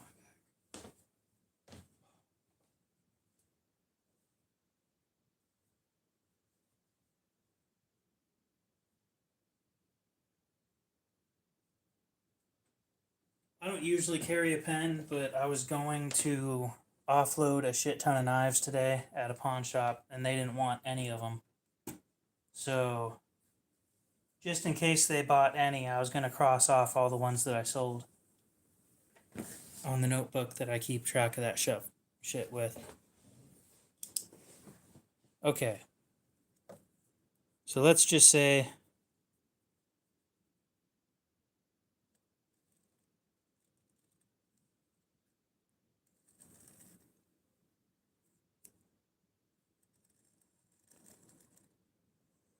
that this is a pocket, right? So this would be when you're looking down at your pocket, this is your right hand pocket. There's stitching up here and the hem of the pocket, and then yeah.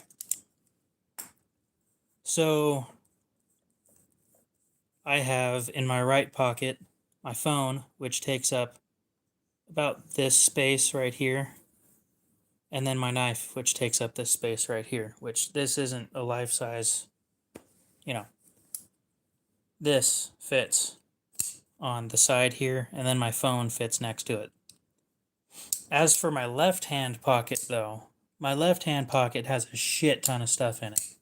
Where at the bottom I have my keys, on top of that I have my wallet, and then up in this area I have this hooked sideways, and it stays there. I draw pretty damn good. I was just trying to do this quickly. If you've never seen my art, I don't think I've ever shown it off, but I'm pretty good. I don't have a back pocket, and I don't enjoy sitting on expensive shit, so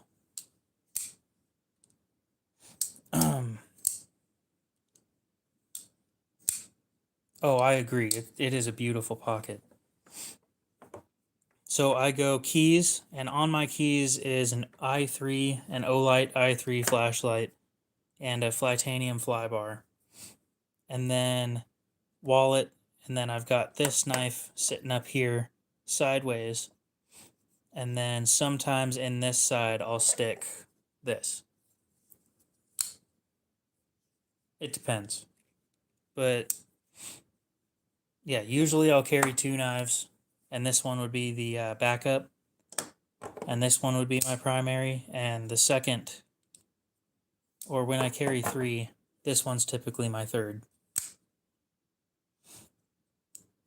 And when anybody asks to use a knife, I say no, because the last person that used a knife turned their thumb into a fillet.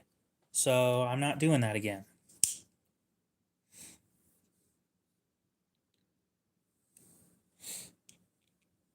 At least that's my excuse when I don't hand shit to people. No, I haven't. I saw you say that earlier, but I was in the middle of a tangent, so.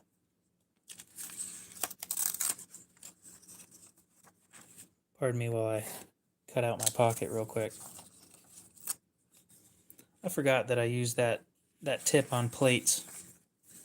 So the rest of the knife is sharp. The tip isn't, though. Because again, I cut sandwiches in half with this knife.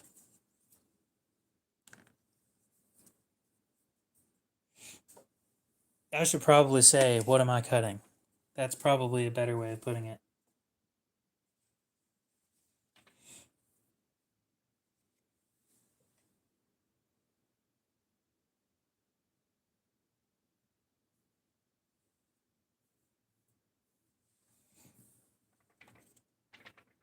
Chris Kitts, what's up?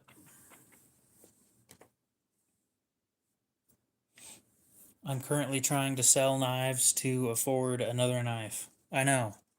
Shocking. What a fucking surprise.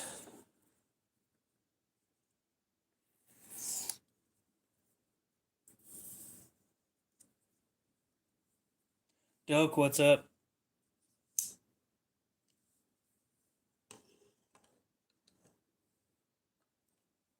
Speaking of which, this one's still up for sale.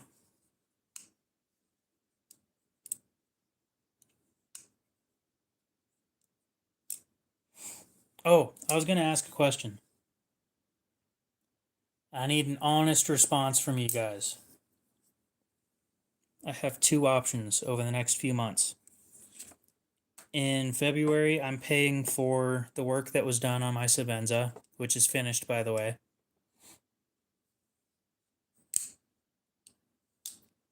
So, in March and April, with my my personal money, what should I do? I have two options. I either pay for the titanium front scale for this, and then the regrind. Total cost of that will be about $260 to have those done.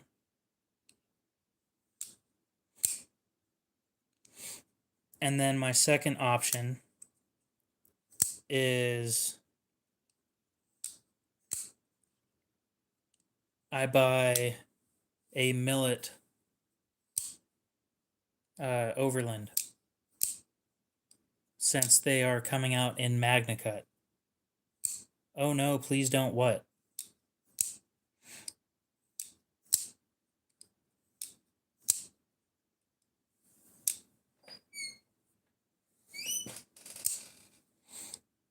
Well, I'm sure as fuck not saving it. I have shit that I want. Just get the overland. Fair enough. Okay. What do you guys have about having... What problem do you have about having this reground? Sell the ZT. Fuck that. I like this thing. Dude, it's a flat grind. It doesn't cut things worth shit. I just want to show you guys what I plan on having done. Because I've seen it done once, and it is beautiful.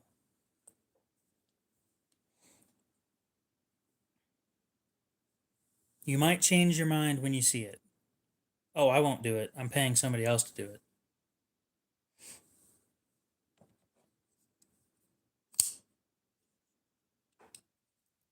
Yes, but I like slicing knives.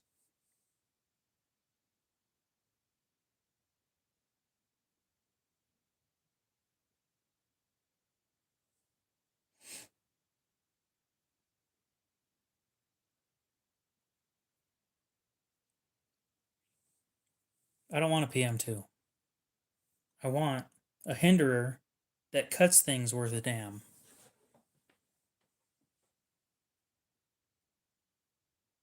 Specifically, I want this hinderer that cuts things worth a damn. So here's the plan. Okay, I'm just gonna show you guys. Okay. Well, it's my knife, so fuck off.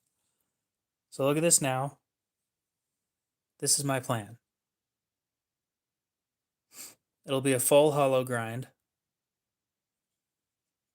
The biggest downside of this, two biggest downsides of this, are grinding it like this removes the serial number and the blade steel.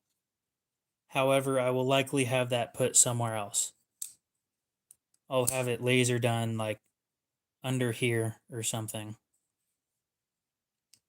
where if you take it apart, you can see it. The other downside is this blade wasn't ground straight to begin with. It's not flat. It is slightly off to the right.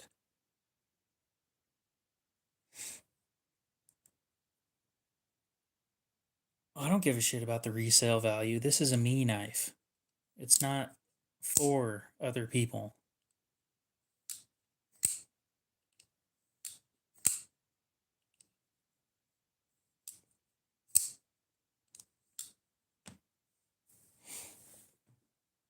Anyway, the first thing I'm likely to have done is the aftermarket titanium scale.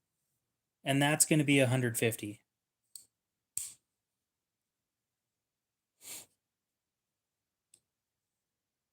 As I carry it, I'll decide whether or not I really want it reground. The problem is I really don't enjoy sharpening things when they have a plunge grind that goes like this. Because of the way that I sharpen, I'm likely going to hit right here.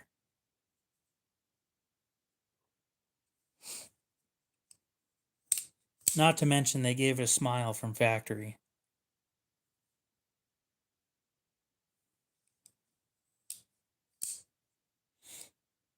It has a sharpening choil.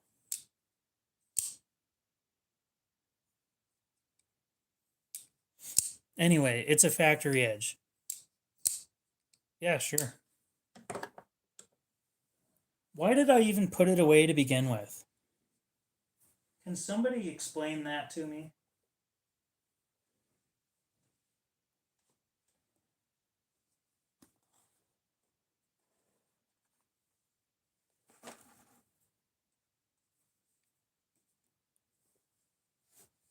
Greg, do you have something against a titanium front scale? I understand you people not being happy about me getting it reground. That I can understand. But what's your problem with that titanium front scale? I mean, it's just a plain, like new.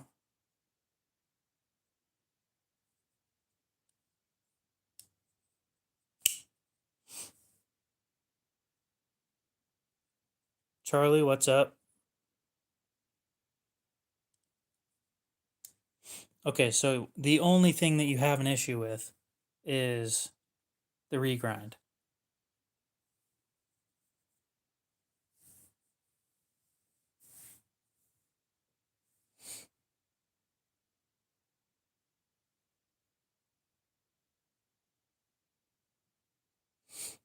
I'll be honest, guys. The design that I'm trying to come out with is going to outperform this thing.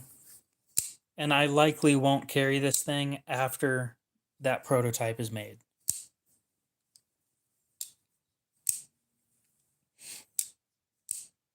However, I want something that feels similar to the spirit of that, which is where this would come in.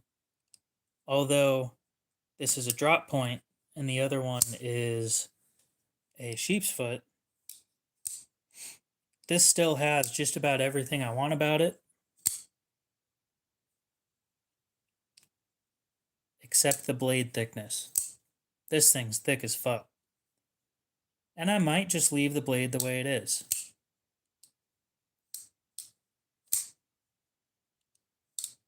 Jared's your favorite YouTuber? Ooh.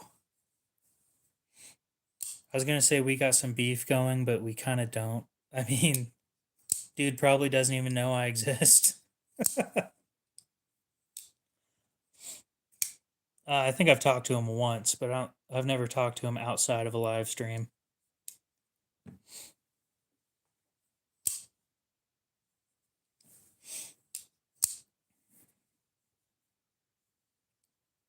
I don't know. I just don't. His content isn't for me personally. It's just not my thing.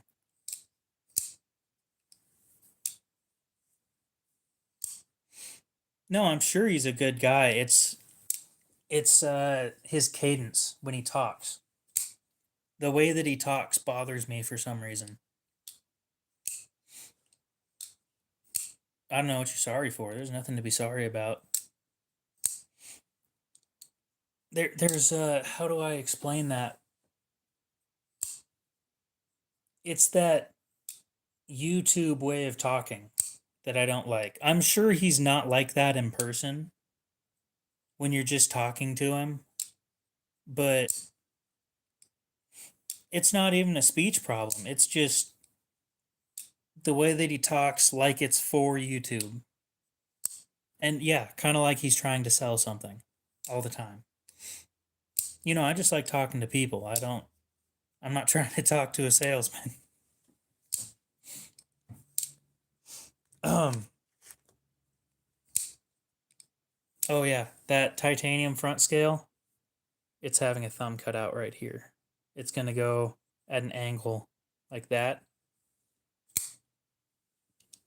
Oh, it's going to be buttery. I love that.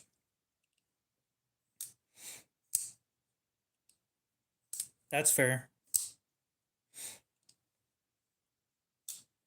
I play a lot of videos at 1.5.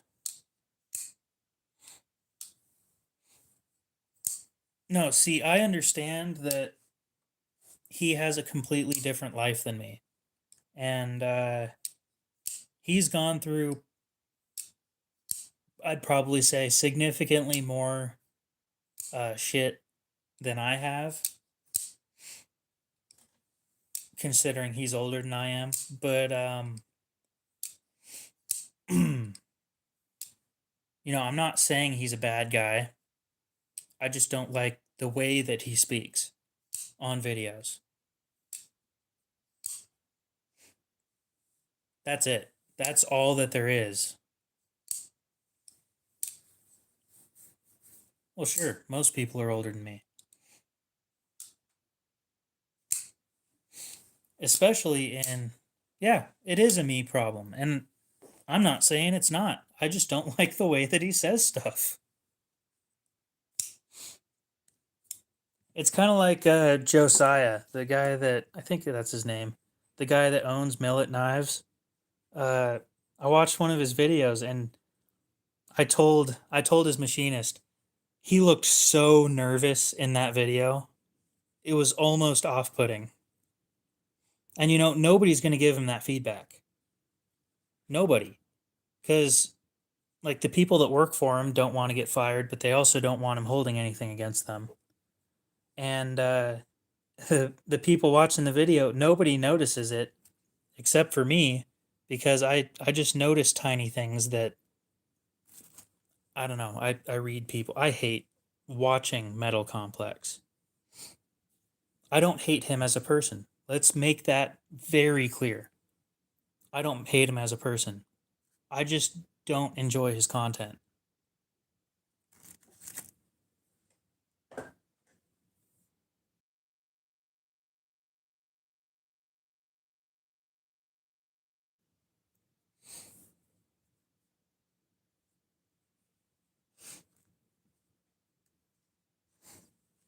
Who was it that wanted to look at this thing? I don't know who LTK is.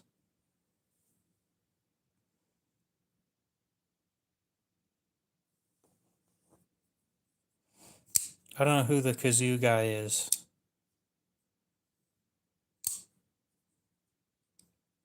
Oh, Michael wanted to look at it and then said cool. Okay.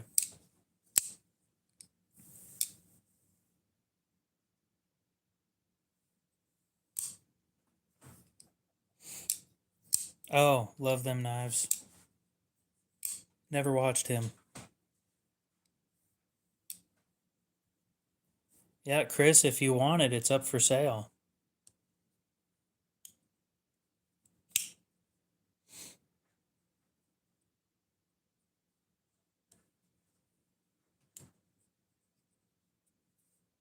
Magna Cut, made on March 20th, 2024, I believe.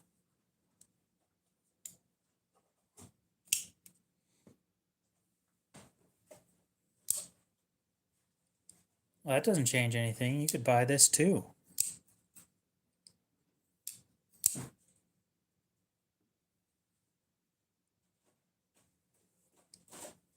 This one I can't put on hold though.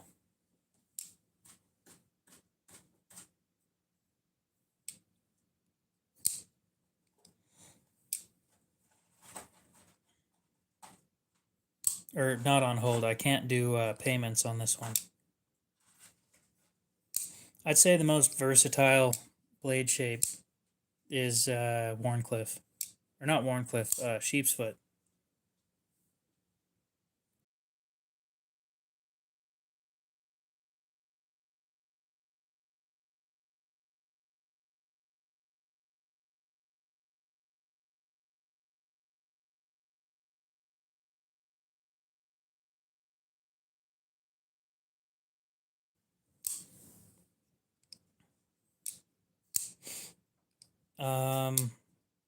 What issues?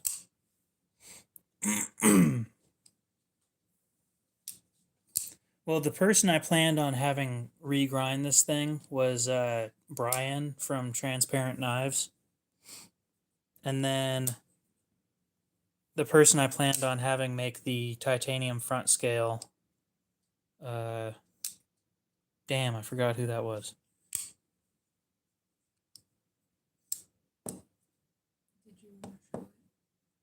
My sister wants to show you guys pictures that she took.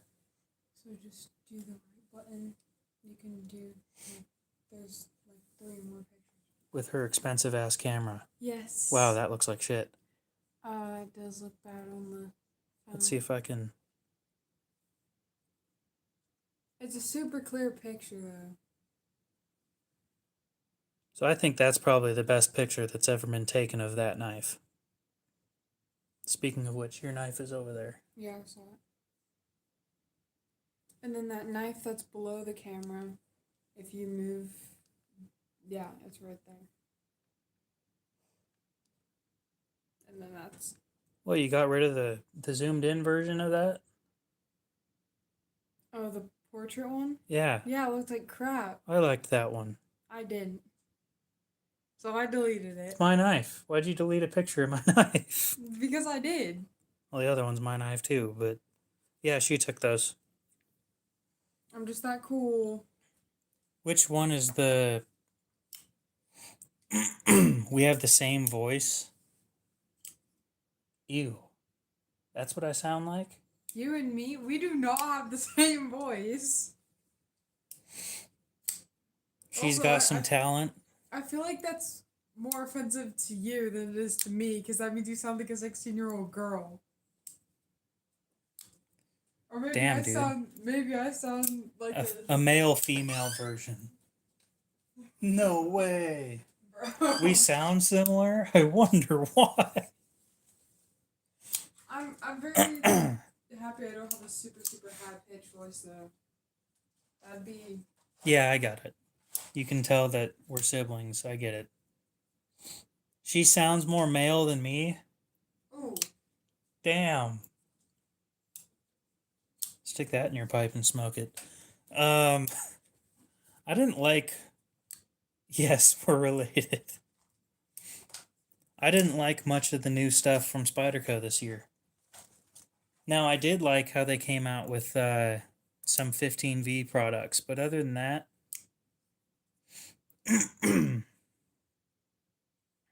Spyderco... What was it? 20 drop?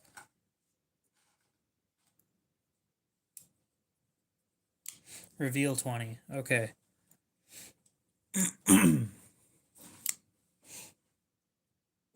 A Sage 6 compression lock. Oh, Jesus. $427.50.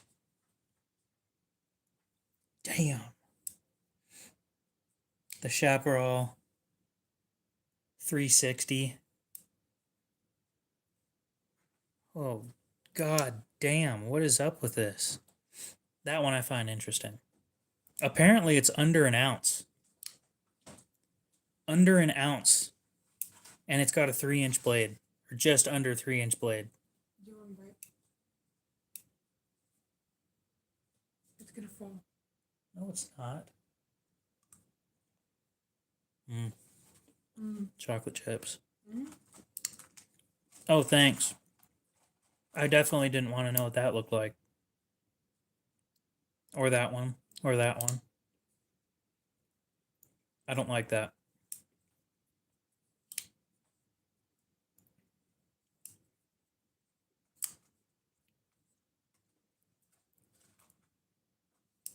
It took them how many years to come out with a left-handed military too?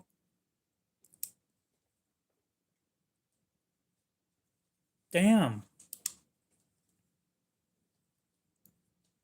Frank, what's up?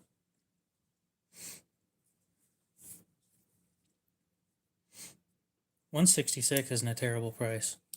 The problem? BD1N. Y'all couldn't make that shit in S35 or S30 or S45? 150. Okay, that's not bad.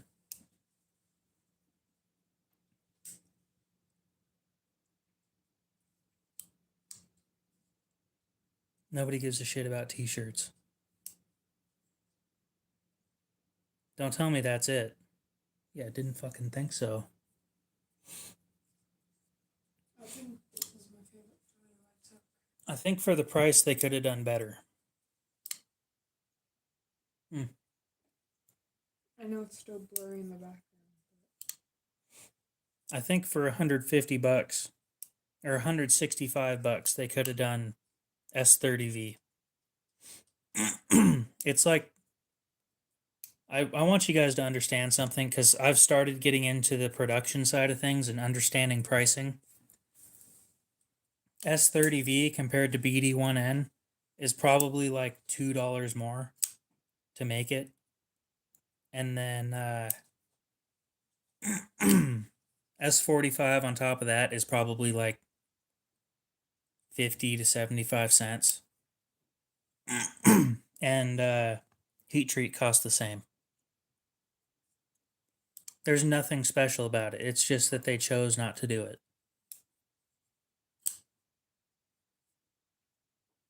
See? 15V 165. It's the same damn knife in a way better steel.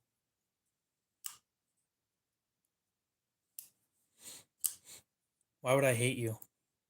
I have nothing against you. It is the same damn knife for less than the DLC BD1N version. That is a solid price for 15V. And I'd buy one if they had the money to do it. I wish they would have done it in G10.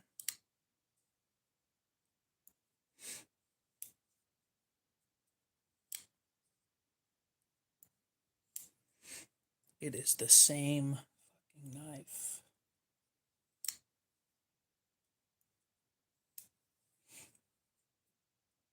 I just don't get it, guys.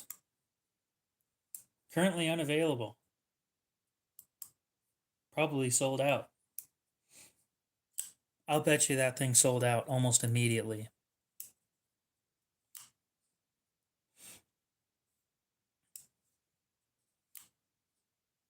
Yeah, I've got a Maximate PM2. I'm trying to get rid of that thing. I don't think anybody wants it, but if you're interested, it's 240. It's not a lightweight though. Haha, 6.7. Waiting for that Smock and Rex 121. I don't know how I feel about that one. because it's a hollow grind. Rex 121, which makes me wonder how fragile is it going to be.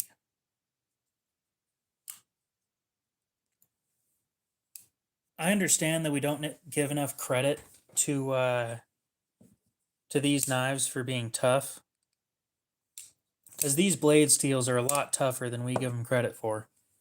And when you hear that it's a fragile blade steel, it's like not really as fragile as you might think it is.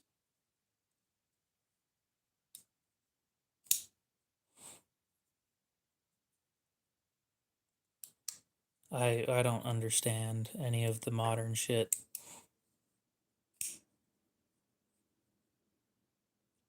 Anyway,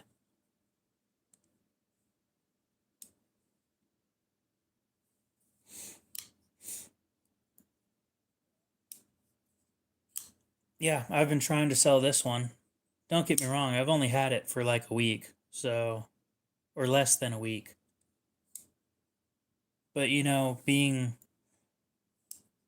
$40 off of new price, you'd think it would move.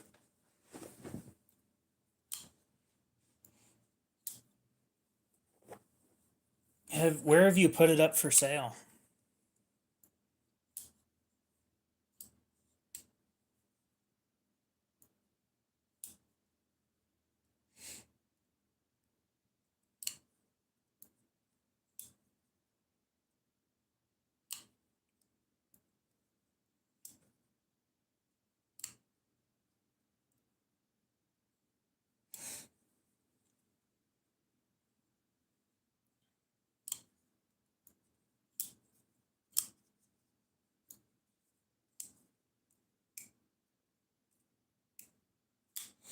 Well, if you're going to stick it on Blade Binge, keep in mind that they take a percentage.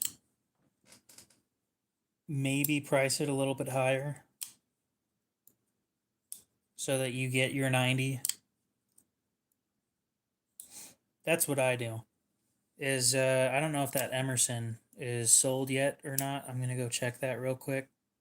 But oh,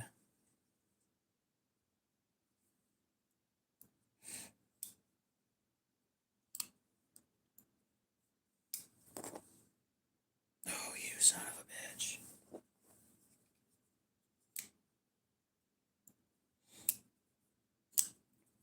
I'm still debating on whether I want to get it reground or not. I've been putting it off for a little bit because I want to at least carry it the way it is. Because it is a good knife. I just don't like that it has a G10 scale. That's my first issue with it.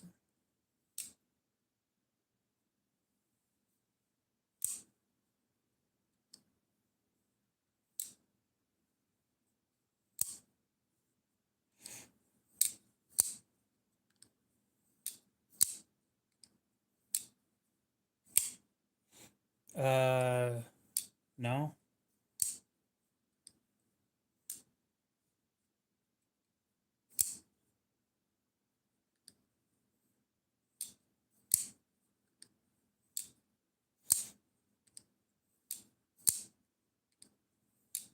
This isn't an Emerson. This is a ZT. I have an Emerson in a box. It doesn't come with a box. It's in my toolbox right here. Let me show you guys what model it is.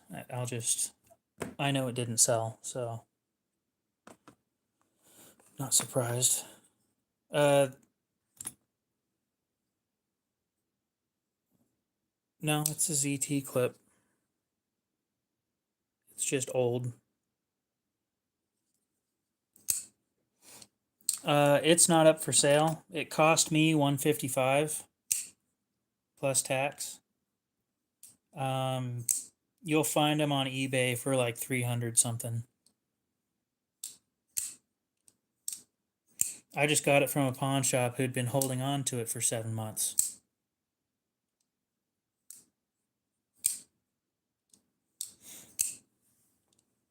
Well, it's a discontinued model, so you would have to look on eBay or Blade Binge or something like that. to find one? Well, sure. ZT and Kershaw are owned by the same parent company, so that does add up.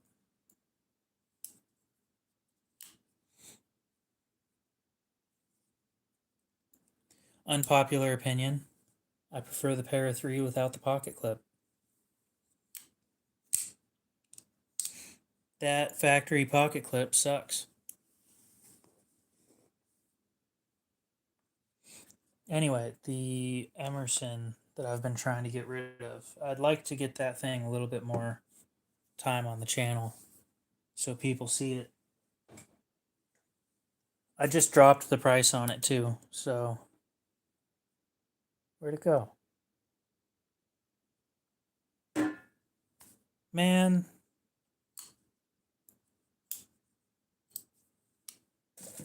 Oh, stick it in the drawer, dumbass.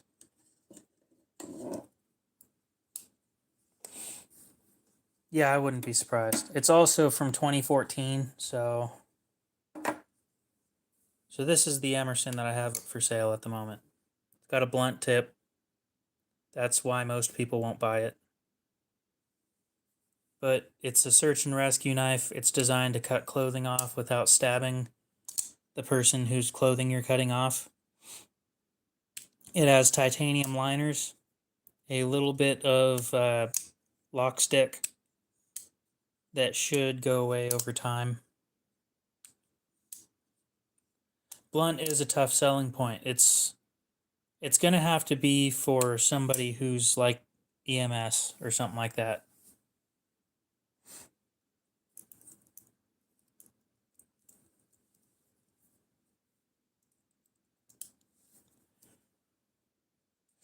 I can understand wanting to do that, but it's got a factory edge. The thing's almost brand new.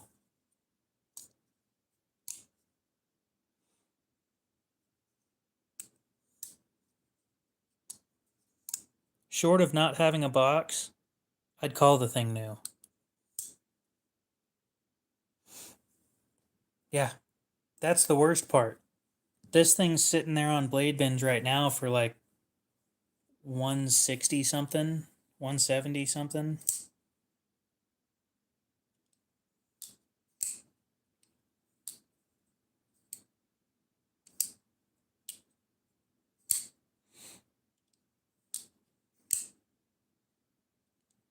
I don't think Cody's trying to be funny. It's on Blade Binge for 163.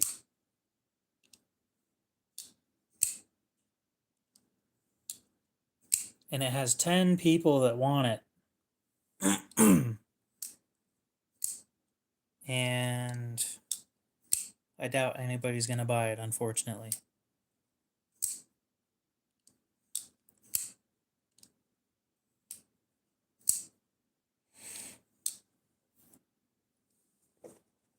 Well, that's the other problem. It is untouched. Other than not having a box, the thing's brand new. This is really aggressive G10, and I don't like that.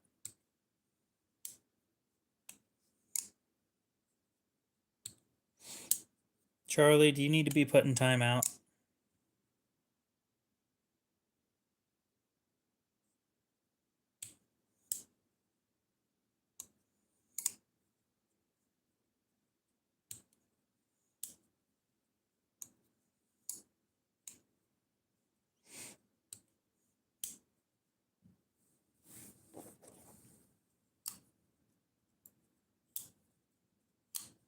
Yeah, I'm sure you do.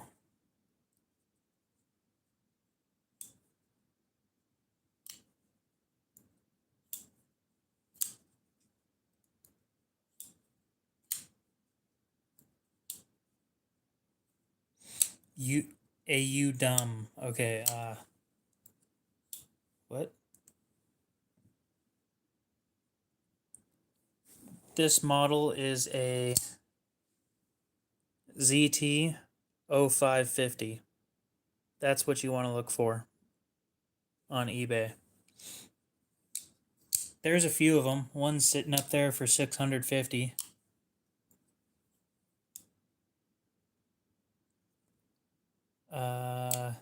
I don't know who Sheriff is. I'll be honest, I haven't gone around talking to other creators about it. And I tried reaching out to what's his name from Choir Boys, but he's not getting back to me at everything, so or at anything. So I'm stuck trying to get rid of it. No clue who that is.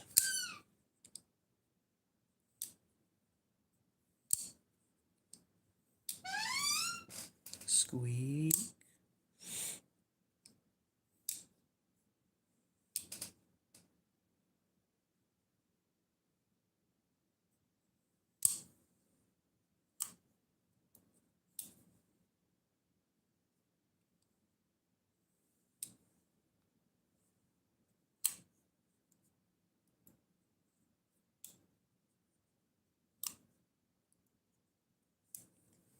Yeah, I have no clue who that is.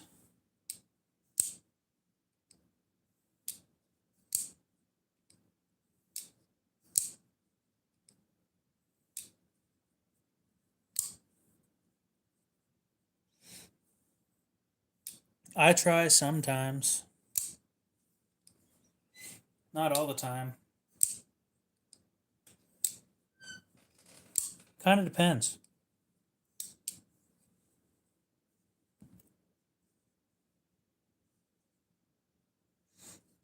Okay.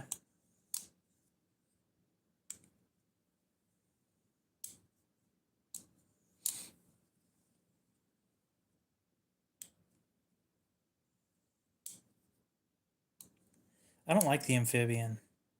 There's that giant recurve that it has. Completely disinterested. Jake, what's up?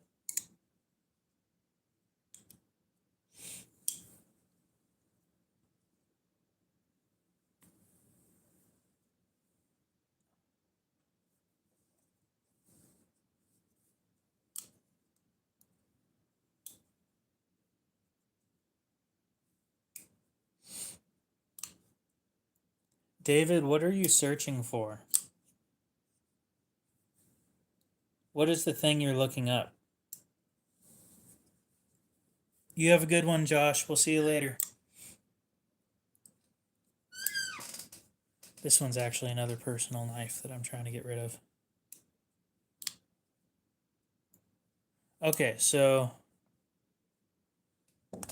what you need to look up is... Where's my pen? There it is.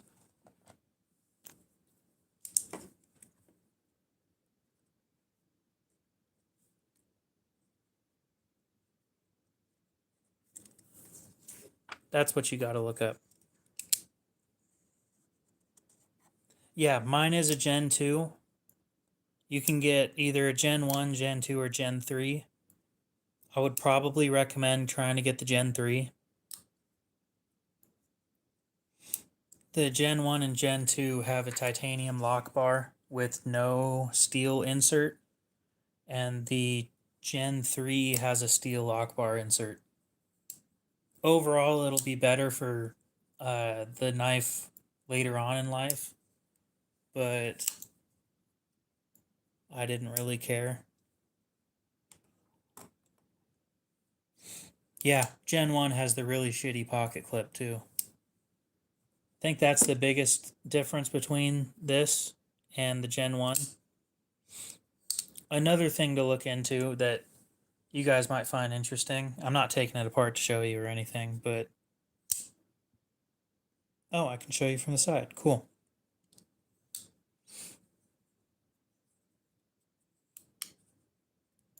I like the 562. However, the thumb studs don't work.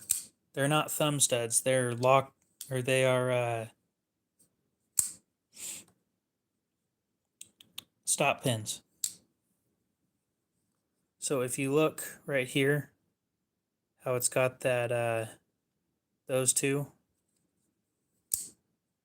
holes.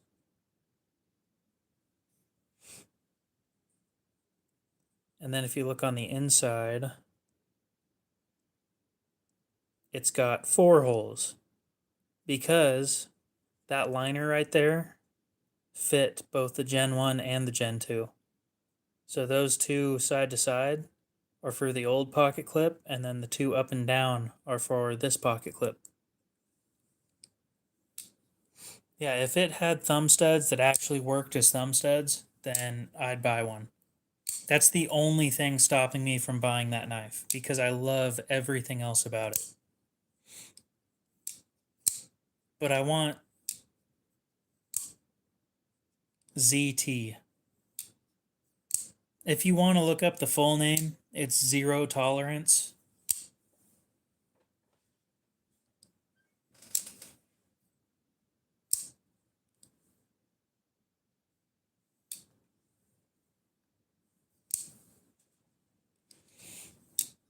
Exactly. I don't know why they do that.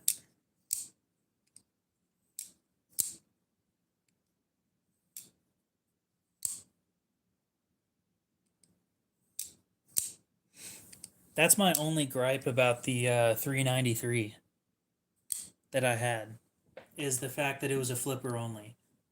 I loved everything else about that knife. Charlie, what's up? No, it's not being snobbish. If I'm spending $300 on a knife, I want to like almost everything about it. Well, these are thumb studs, and they stop the blade because there's no, well, that stops it when it closes. It doesn't do shit when it's open. They don't even touch.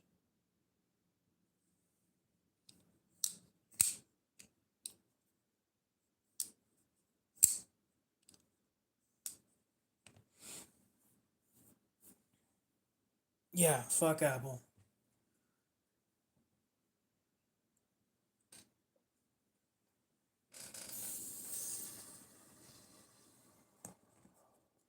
This is still top 3. I own multiple $500 knives at this point, and it's still in my top 3.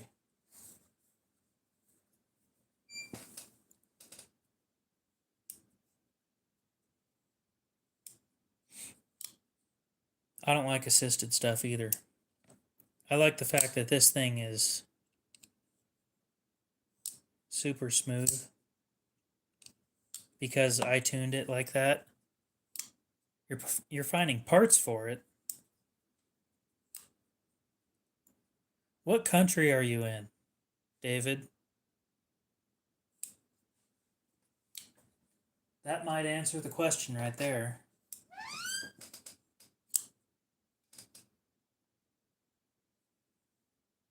You're in the US.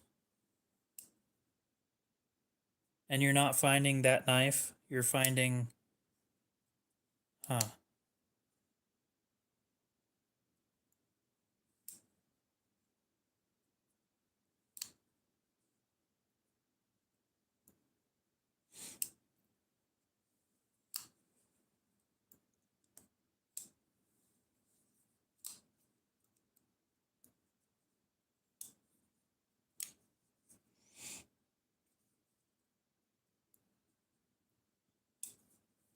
That's weird. I mean, I can look it up real quick and show you. Where's my phone?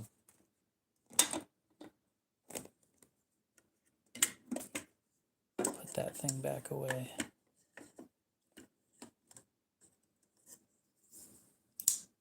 No, there's like 4 of them on eBay last time I checked.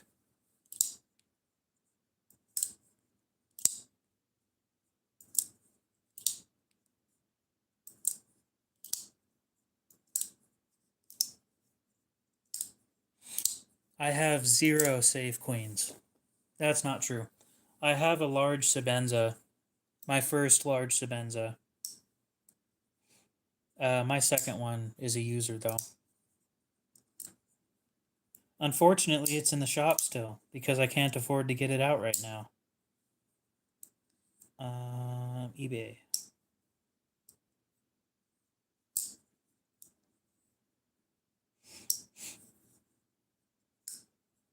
ZT0550.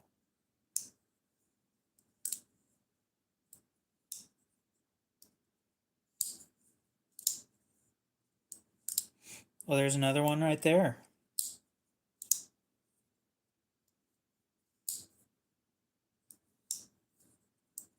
And there's one for 287.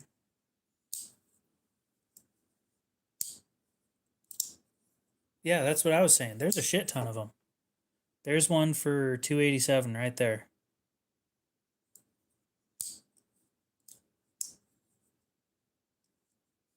And that's a Gen 2. So that's the one that I have.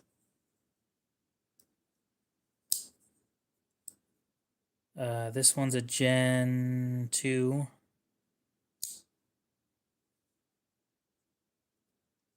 This one is a Gen 2.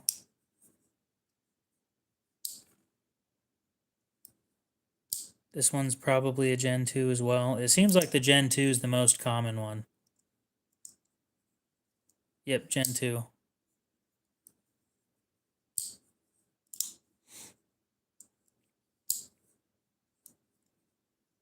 Yeah, there's a ton of these things if you're interested in one.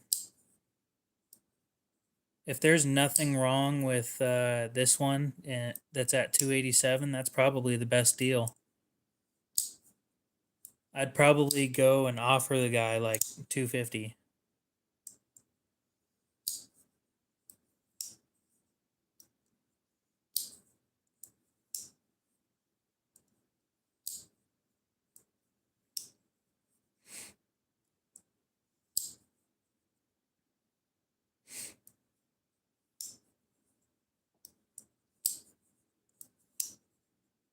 So that's what you want to look up then.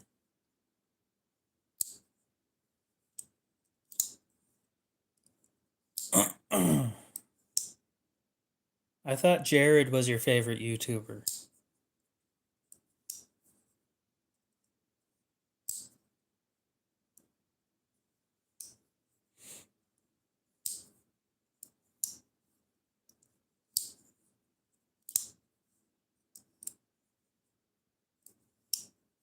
I don't remember what Outdoors 55, what his name is. Alex. You know what's funny is I've never actually talked to him.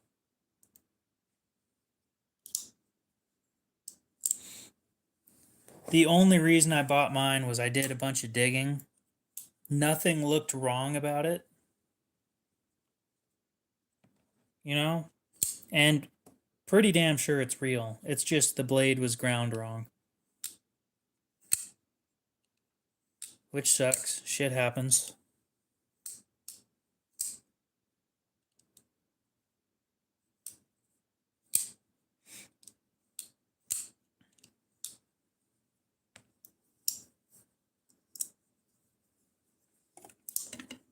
Yeah, if you're ever curious about learning how to sharpen or anything, I'd go watch Alex's content.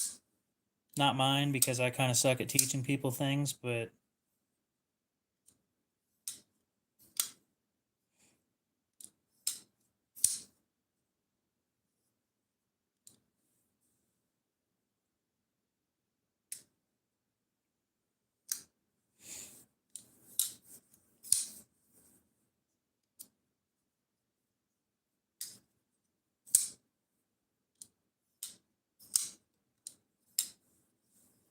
well, I might as well put the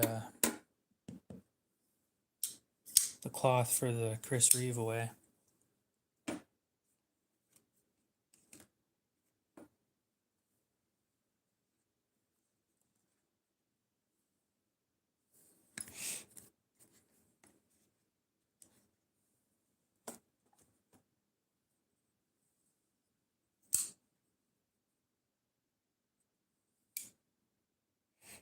It's hard to teach people things over the internet. That's the biggest issue, in my opinion, when trying to teach people stuff.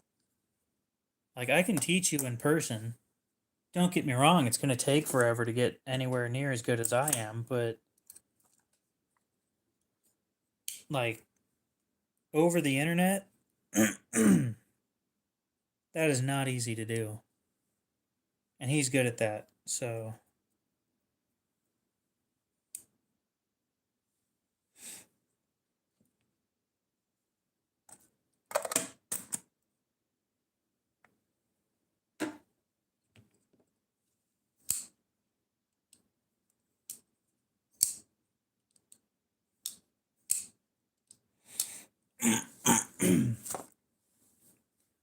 you want to know how much money I made on YouTube before I got demonetized?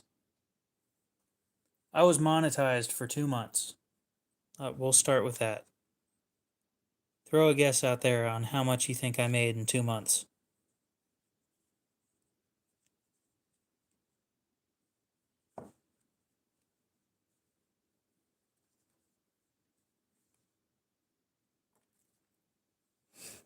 $488. Good guess.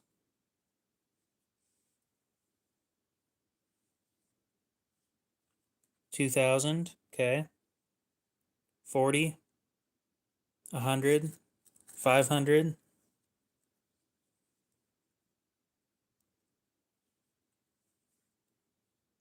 Charlie was the closest with his first guess. I made $38.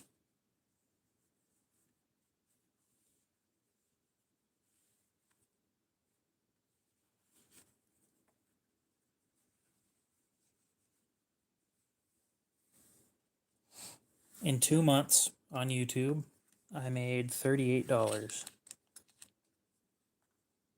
And almost all of that was donations. I think total I got $3 from the videos, and the rest of it was donations.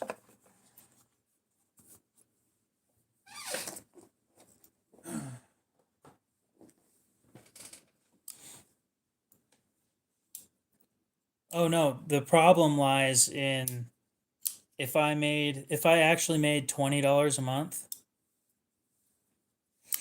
right?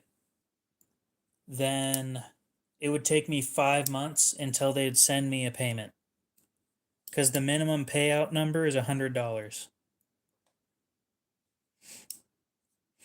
Then we can talk about the larger problem, which I've talked about plenty of times on here. The day that I got monetized, my viewer count dropped. My sub count per day dropped. On the days leading up to monetization, I was getting 30 to 50 subscribers every day. And the day I got monetized, I got 2. And every day after that was downhill.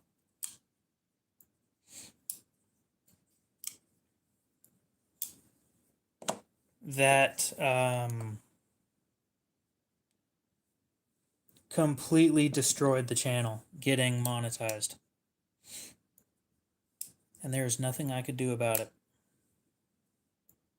Yep. So I think I'm just going to stay demonetized. Hooray. We hit 3K.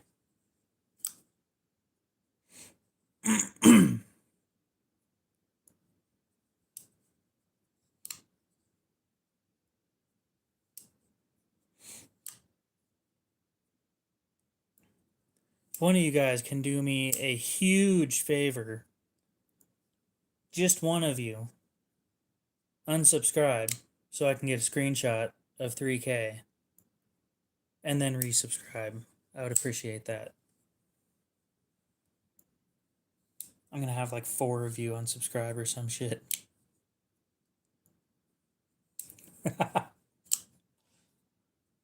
Which one? I have a couple of them. Oh shit, now I got $29.99. Oh, one of these days we'll get the right. Oh, $29.98.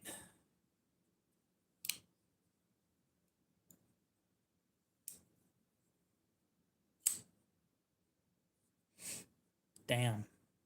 Oh, $29.99.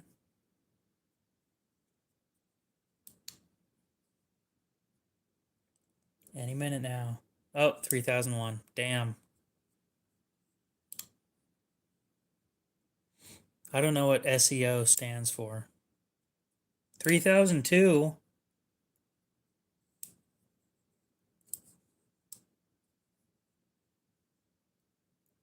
God damn.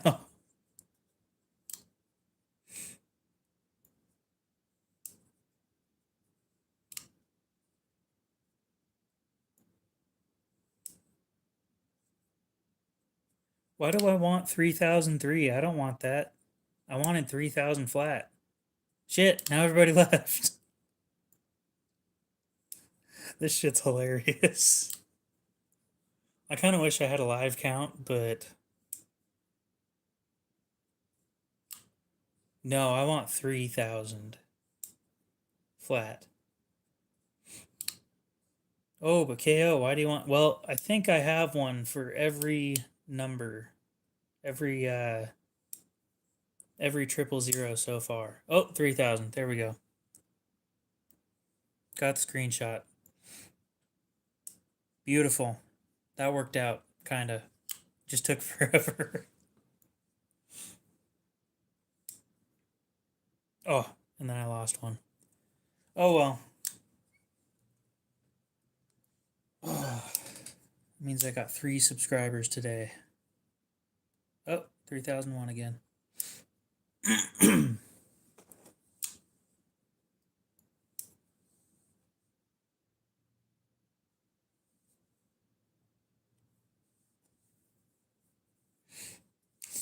Oh, that's gonna. Oh, I didn't even think about it. That's gonna completely fuck up my algorithm. Sometimes it does. There you go, 3003. Dale, I appreciate that.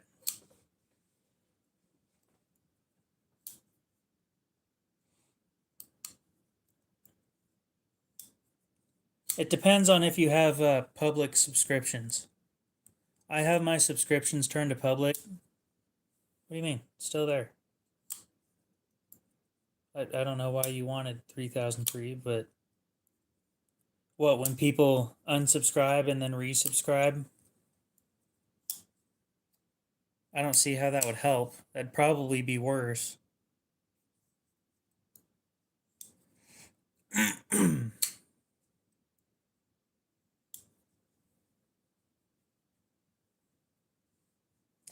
Oh, yeah.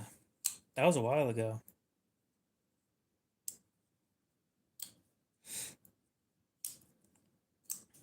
I still want to know who subscriber number 1 was.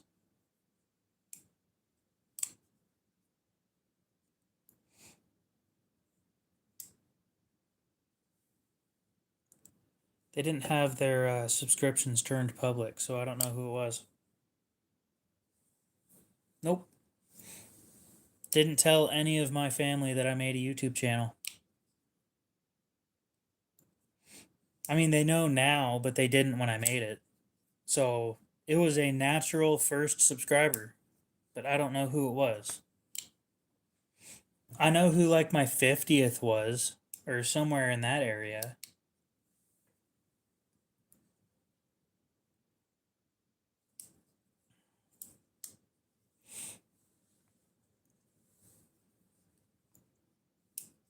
Tom from MySpace.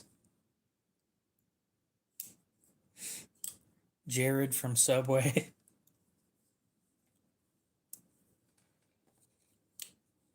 I wonder. Can you do that? Shit, that was.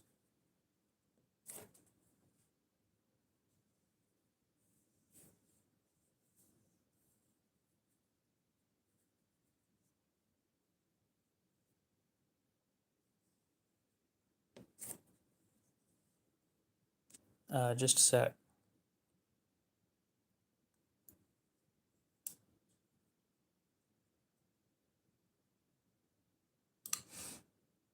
God damn it, CBS News.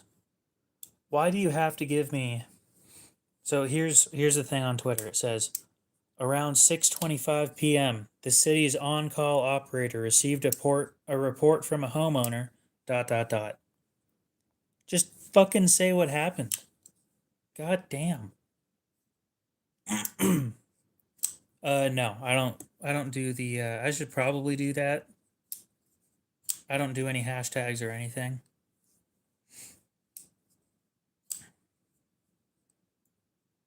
It's where I get my news. And then when I see news on there, I go and look it up myself because you can't believe anything on the internet.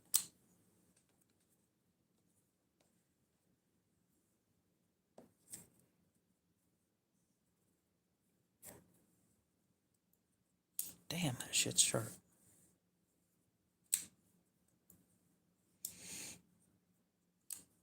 And what sucks is my Twitter feed went from being the stuff that I'm interested in, which is guns and, guns, cars, stuff like that, planes. Not really trains, although it should be on there, to just politics. And I don't know how that happened. Because I don't react or speak on only politics. Oh, a lot of videos of people getting the shit beat out of them because they did something stupid. I don't know why it happened though.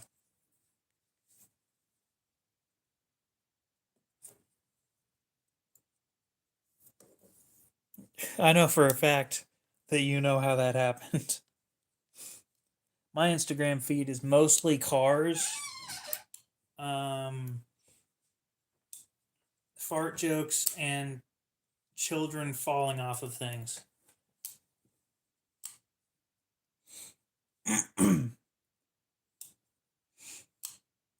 Well, the thing is, you can tell when you look at it from an outside perspective, when you're not easily pissed off, what stuff is designed to make you mad. Or engagement farming or stuff. You can just tell. I cut out some shipping labels with a knife.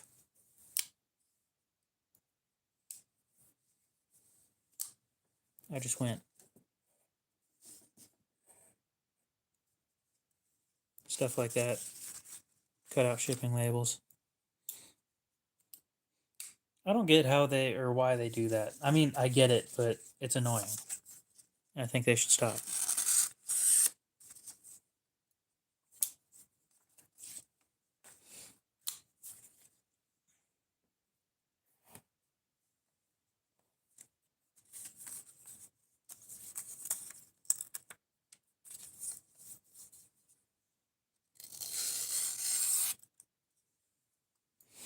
Are they going to stop? No, it makes them too much money.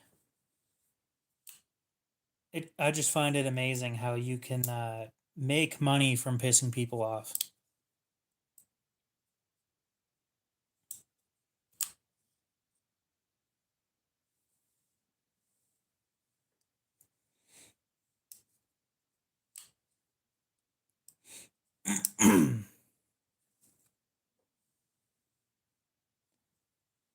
So I'm not going to say that we need to have the average person in office because the average person's a fucking moron. But we need people that don't give a shit about money. All right, Greg, we'll see you later. You have a good one.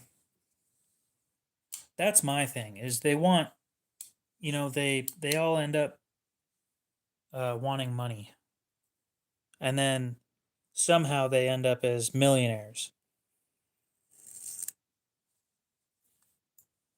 And everybody knows they do it in illegal ways, and then they choose not to do anything about it.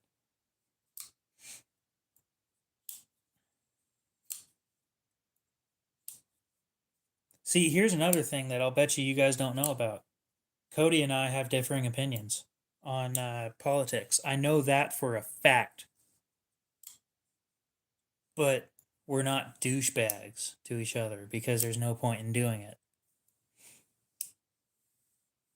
I mean, don't get me wrong.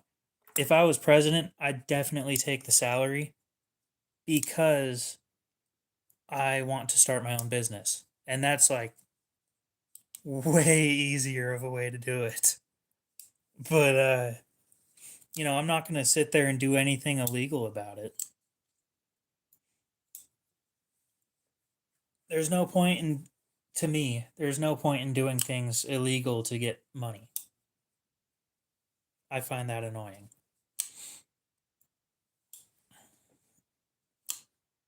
Yeah, I don't know how you do that. I mean, okay. I do know how you do it. I don't know how you do it without getting caught. You guys can tell I don't give a shit about money because I have an extremely low paying job.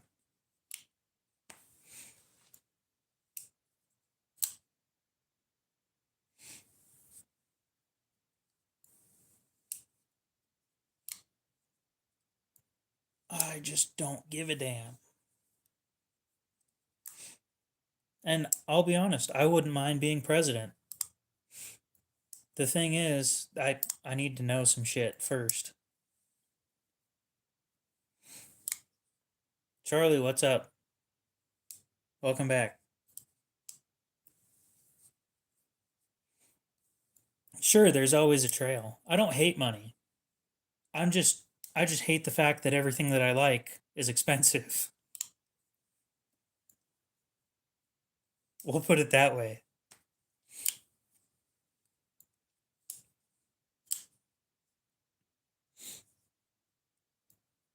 Top 3 favorite knives.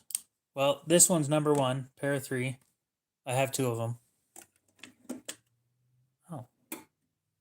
I thought my second one was in the drawer. Apparently it's on top.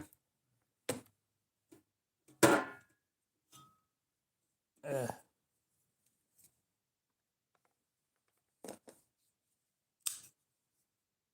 Second place is Chris Reeve Large Sebenza Insingo.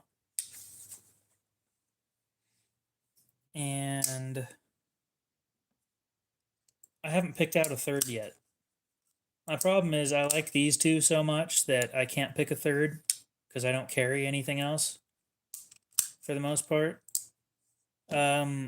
My ZT 550 is slowly starting to creep into that third place, but it has issues that I can't forgive. Chances are when my design drops, it'll probably be in my top 3. That doesn't exactly mean that it'll be in first place. It just means that it'll probably be in there.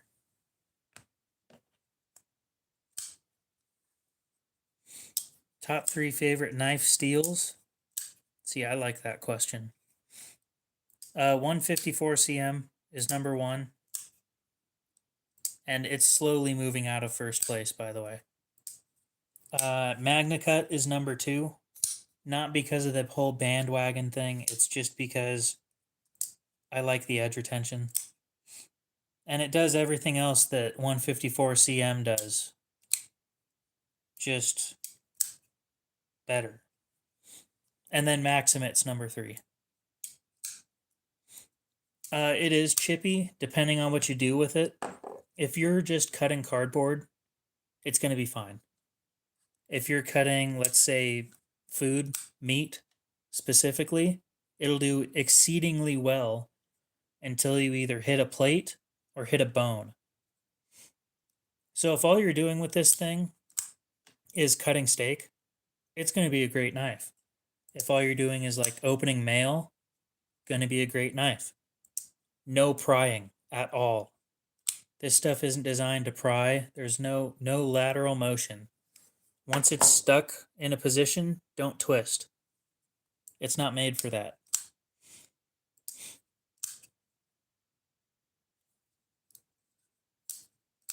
I've never tried Rex 45. I've had a chance to get a hold of it, just never did. M4, wouldn't try, or I wouldn't mind trying that. I just haven't yet. It's on the list of things to try. It's just, I haven't found something in M4 that I want. other than a Spyderco Bradley 2. I do want one of those. And then, yeah, Magna Cut's up there because just because of the edge retention. That's it. It has that. I'm not going to say it's the best edge retention ever because it's not. I'd recommend trying some other stuff other than D2. There's a lot of bad D2 out there.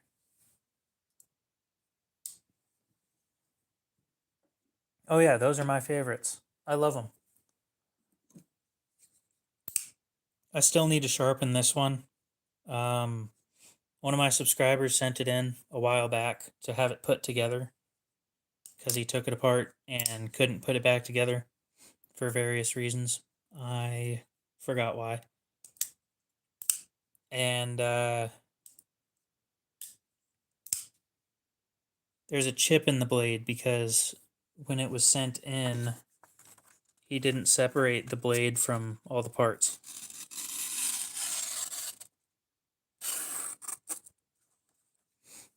Honestly, it just needed sharpened to begin with. It's S110V, and I have no clue how bad this one's going to be, but we'll find out.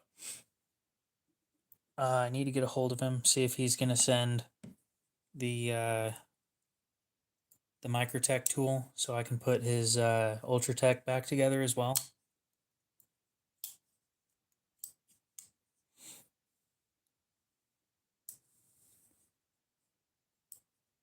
I do like 14C. Like this one is in 14C. And it actually had a good heat treat. My problem is most 14C is heat treated at like 58. And this one's heat treated to like 61. And the reason I say that is because I did edge retention testing and compared it. This thing held an edge significantly better than a Kershaw leak. So CPM D2 is some cool stuff. You got that edge retention from D2 with better toughness. I've never had good D2, I'll admit. Every bit of D2 for the most part that I've handled is kind of sad.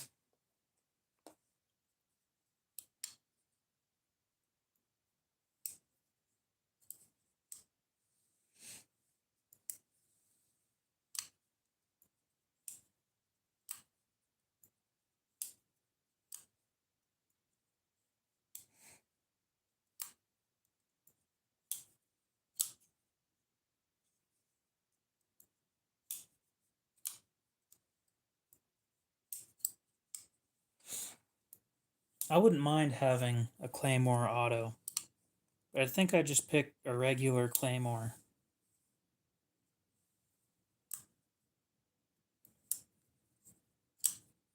I don't know. I've never tested Civivi's D2. I should. I just haven't.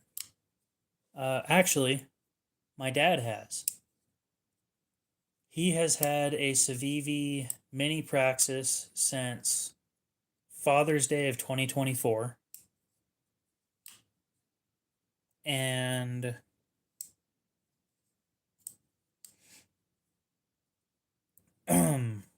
I've sharpened it. He does some insane shit with his knife. Stuff that I never would have. I told him you should probably not do that, and then he goes and does it anyway. I've sharpened his knife twice in a year, almost, yeah, a year and a half. And I've stropped it once. So his was heat treated well.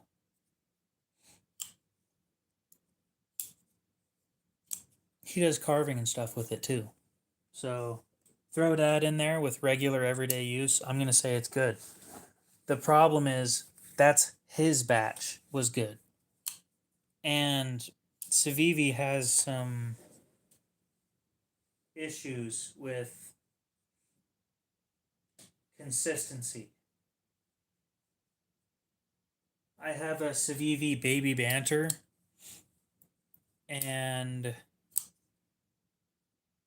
it's in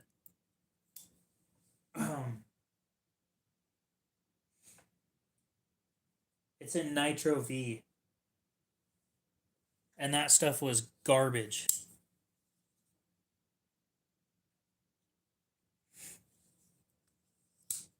So this is gonna sound terrible, and you guys probably aren't gonna believe me when I say this. That Baby Banter had it was so bad. I'm not kidding when I say this at all. It was so bad that I finished sharpening it to like easy one pass across my arm, and it got all the hair in a line just fine. Shaved, super clean, sharp enough to shave your face, by the way, which that's completely different than regular shaving. And I set it in my box for a month, and it was dull when I came back to it. Nobody had ever used it other than me, and I didn't do shit with it for a month. It was dull when I came back. No clue how that happened. There's another one where it's the same knife. Sharpened it, paper towel sharp. Beautiful, beautiful edge. Mirror edge. Paper towel, shaving sharp. I did one Little Caesars box, and it was dull after that.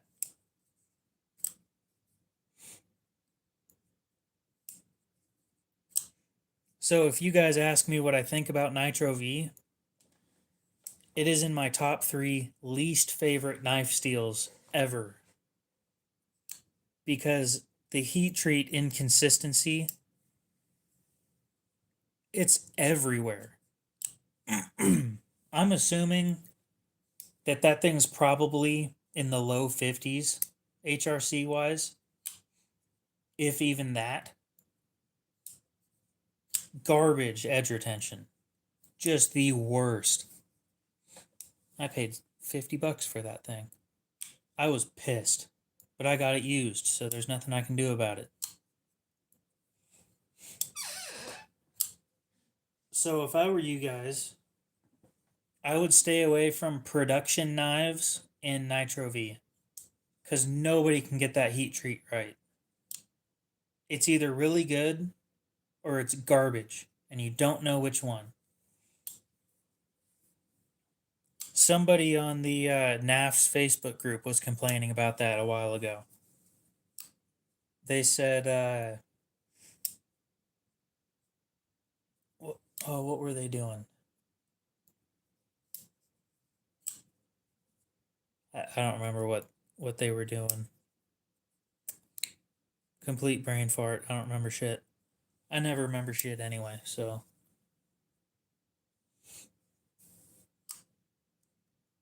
I don't know enough about S35. I'll be honest. I rarely use it, and I've never actually put it through a full test from anybody. I don't own a whole lot of it. Like, this is about the most I've ever carried a knife in S35. And what I should probably do is go out and buy a large Sebenza 21 in S35 so I can do some testing.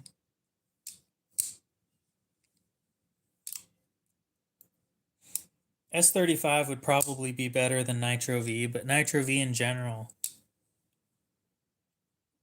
in my opinion, is garbage. Because nobody can do it right.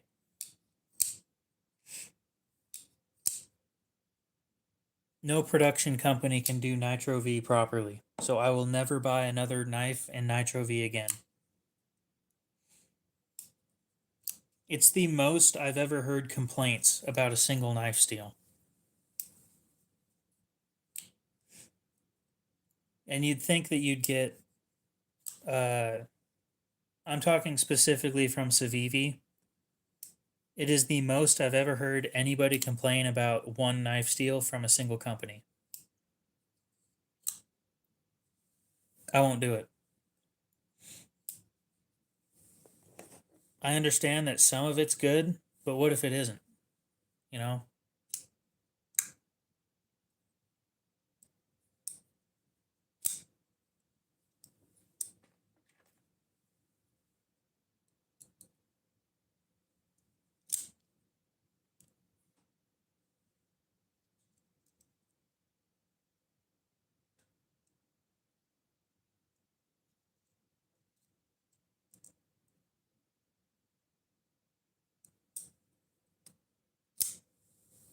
I'm very passionate about that one. I don't want you guys wasting your money on Nitro V.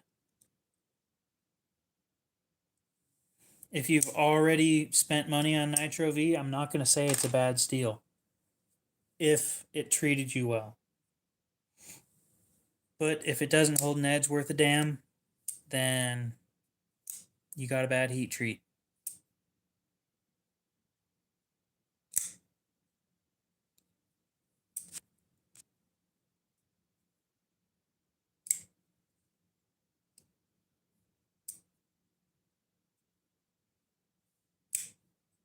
Wonder if Cody's still here.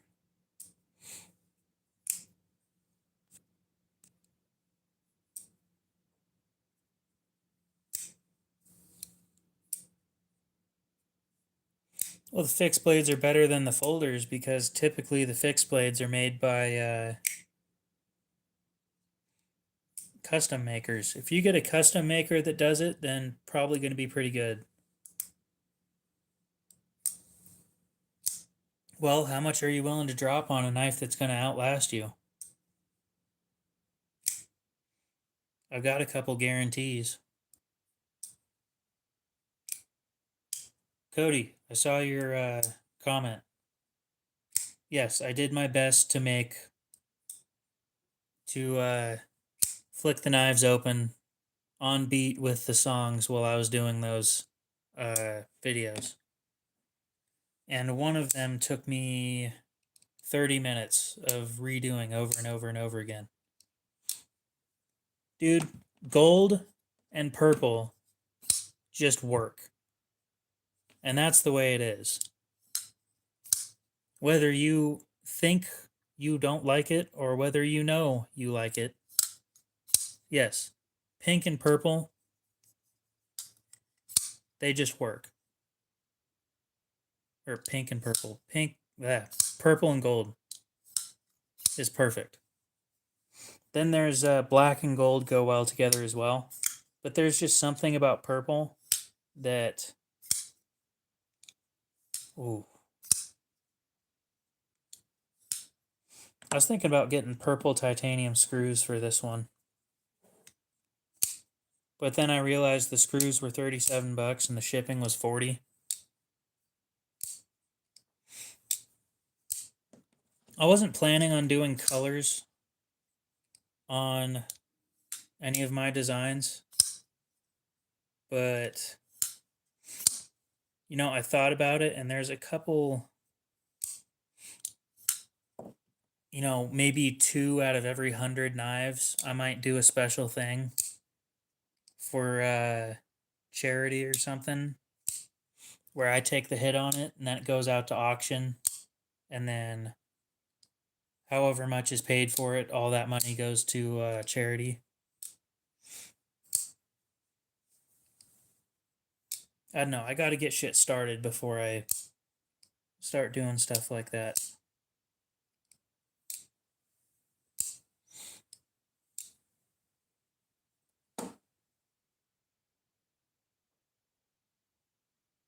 I know Spyderco does something similar where they have a full pink line for some portion. I don't know what percentage goes towards something called living after breast cancer or something like that. And I support that 100%. One of my Spydercos is pink because I support that.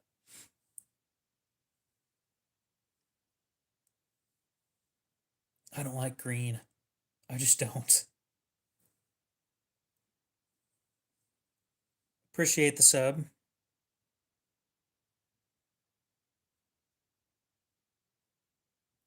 I think I've gotten more subs tonight than I have in the last month. Probably because I stopped streaming so much, but let me just blame the algorithm for a bit. Feel better about myself. So I think, ooh, I like that idea.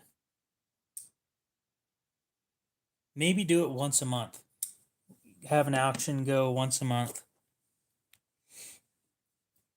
where I do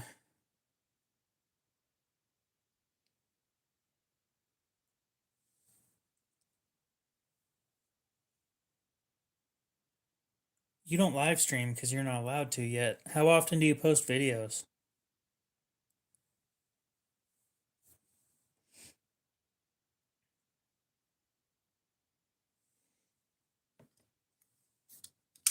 So I'm thinking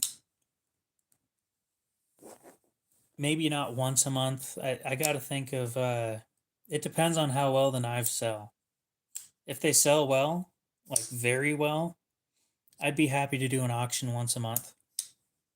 And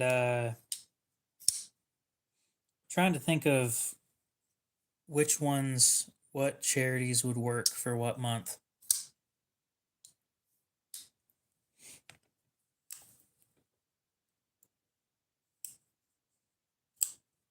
Well, what did you usually post? Just stuff that you collect or what?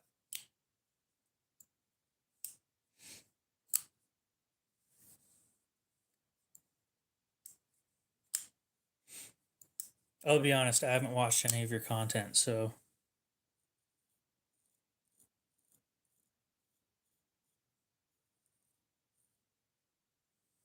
However, I will give you tips where I can.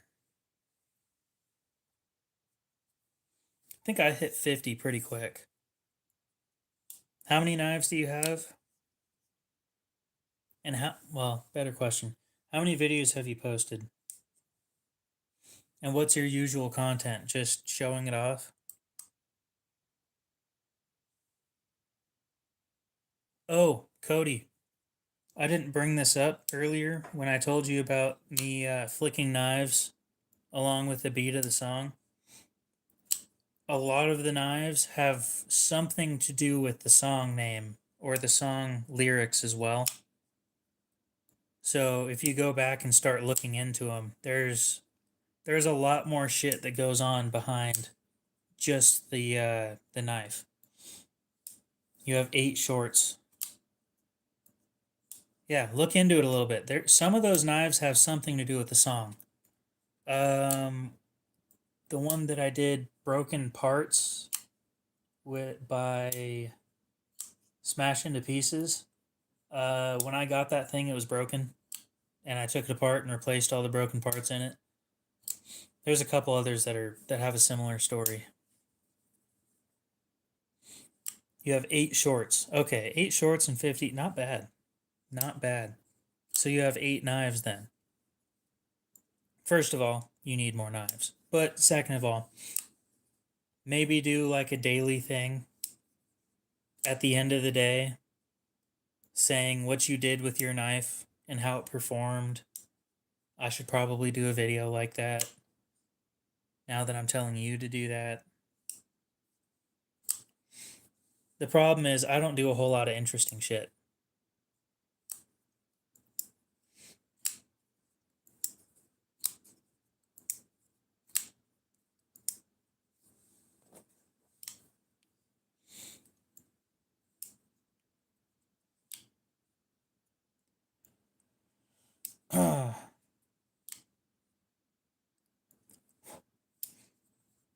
Part of the reason why I stopped uploading shorts for that, or doing that, is I ran out of songs that matched with the knives.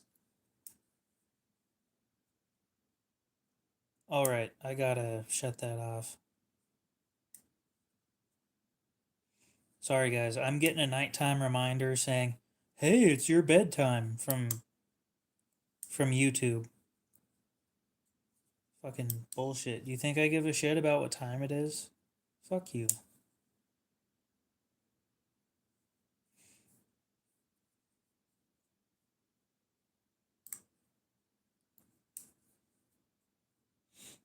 I'm not a creative person. I mean, I am, but I'm not. Time management. No, I don't want to be reminded to take a break, and no, I don't give a shit that it's my bedtime. Holy shit, I've been on YouTube for 68 hours this... Oh shit.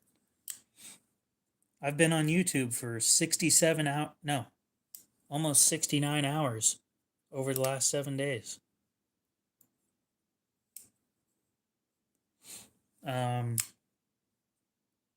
Damn. And that doesn't include YouTube music. Holy shit. Jake, you have a good one. We'll see you later. I should do more live streams.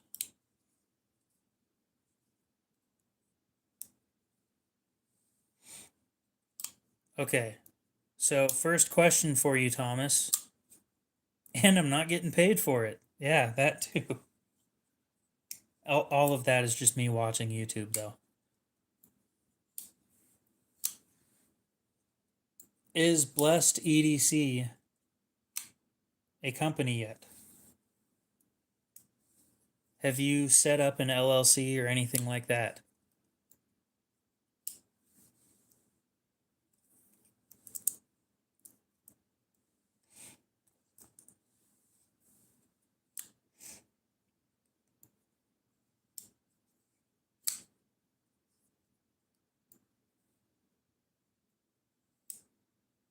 Okay. I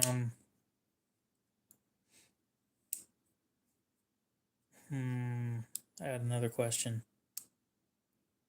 How long do you think you're going to take to do it? Because I'd assume I'm not the first person that you've told about this. And not that I expect it to happen, but there's a lot of turds out there. And somebody might decide that they want that name more than you.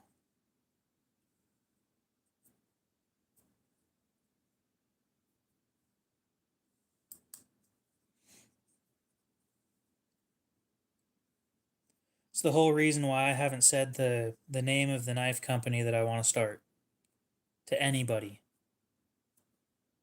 Is because, one, I haven't started it yet. And two, I don't want anybody to decide that they want that knife company name more than me.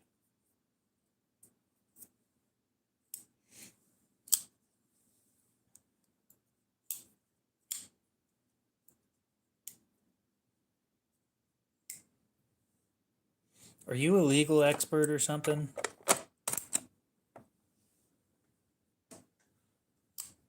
I sure as fuck aren't, but can somebody explain to me why? Oh,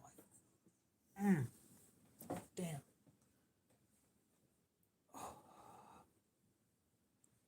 Oh, shit.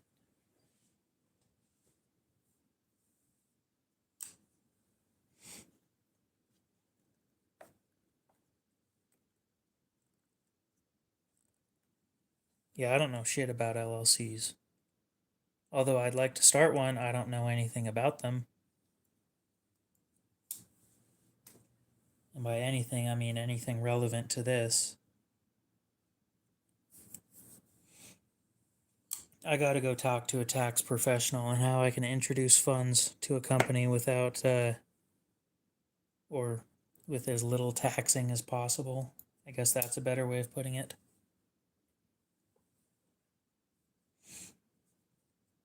Like, oh shit, I just found $4,000 on my doorstep. Guess I'll just use that. Because that's not suspicious at all.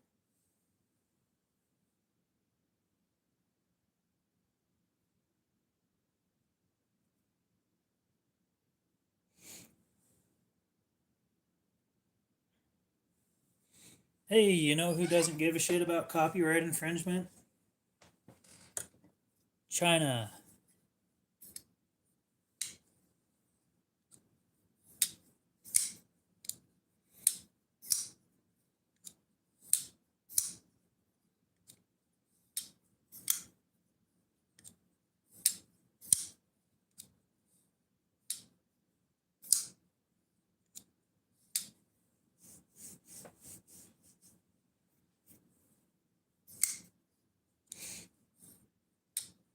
Yep, there's a reason why I haven't said the company name.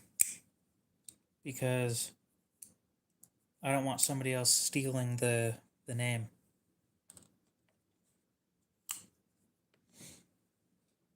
So if somebody decides that they want that company name more than you, then they can take it.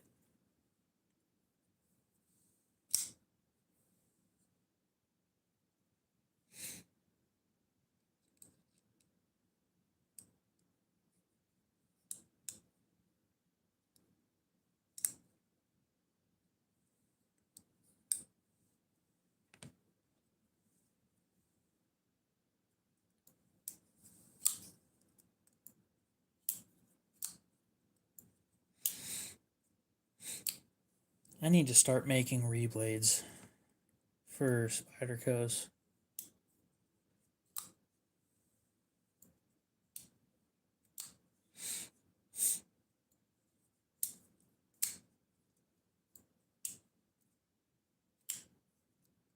Oh, that'd be a smart idea. See if I can convince Millet to make them.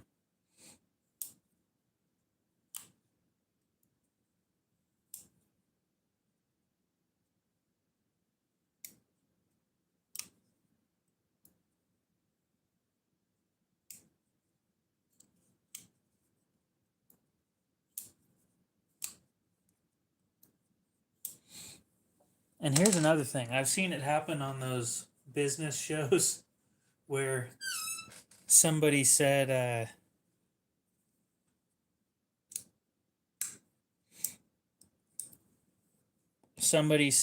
you know, they come into these places asking for ideas, and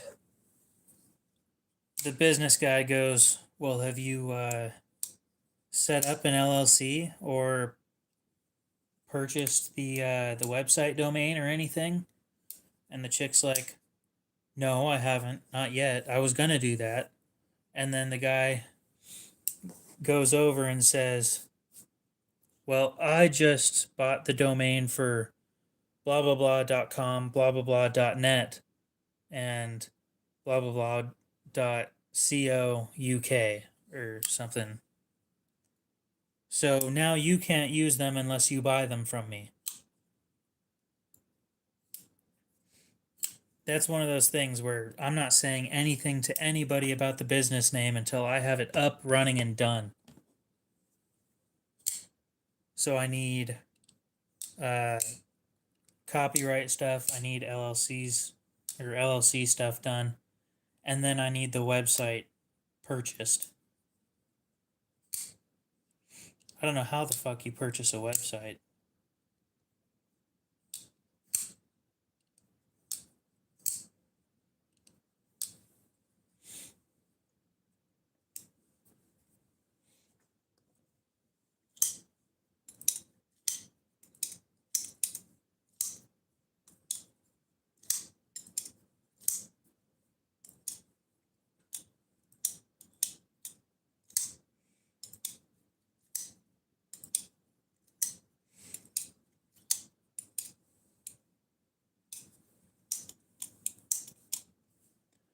Well, see, that's another thing. You can go onto these websites and purchase domains, but my question is, who do they go to? I'd rather buy it directly instead of have to pay. Well, I mean, I'm sure they do a shit ton of work for you, but I mean, who do they go to? They have to make money too. So what if you just cut out the middleman who does it?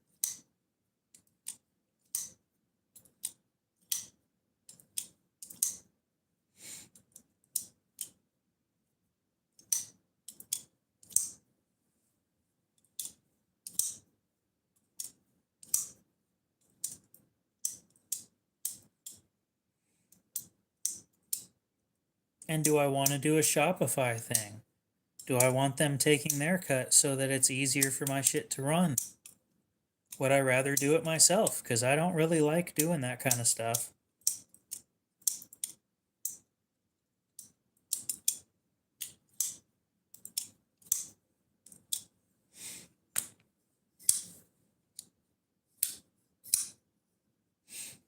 I don't like computers all that much. I find them annoying. Other than they're fun to play on.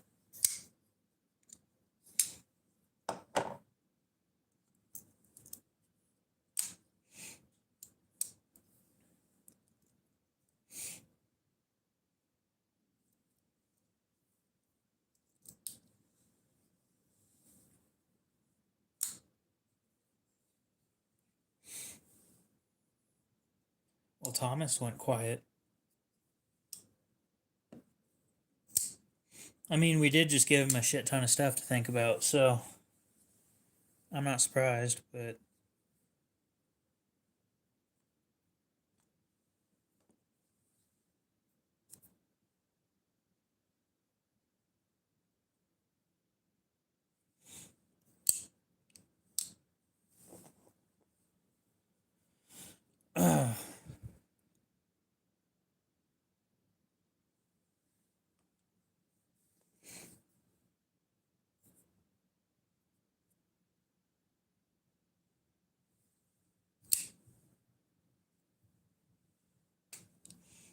I'm questioning myself on whether I want to continue my live stream or end it here.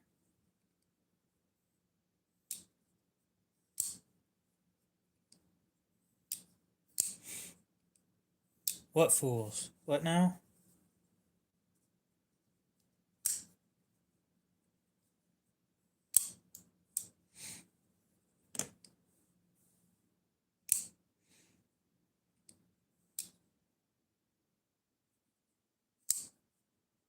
It is indeed pretty late, and I still haven't had dinner or lunch. I think I had breakfast, but I can never be 100% sure on that.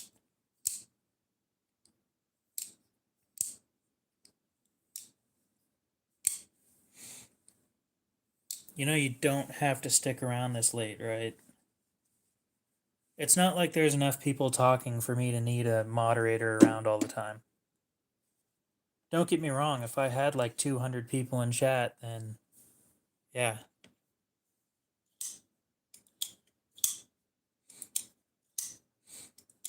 Is Mallory that guy that's coming out with the new design? The H2O or something?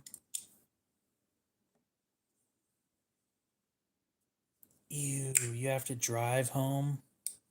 God, I just have people drive me home. No. Well, I hope that's going well for him.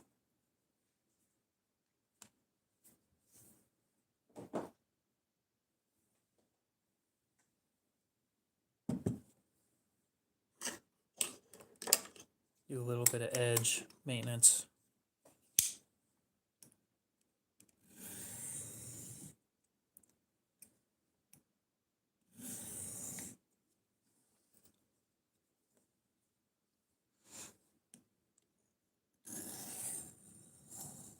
I don't, because I don't know how to do that.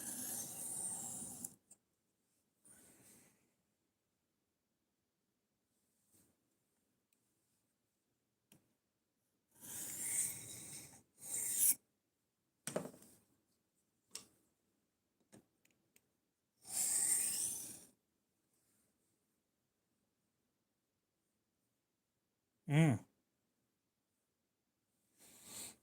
I'm just here because for some reason I'm here.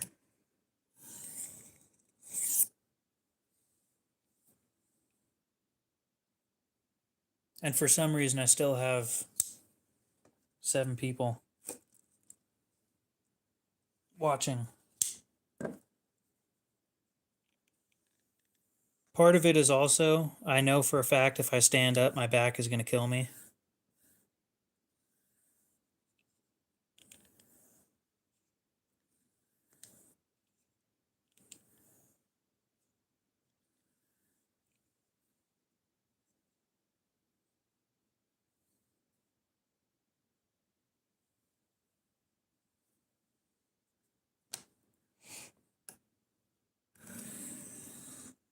The thing is, it doesn't really matter how much I put it off because it's still going to happen when I get up.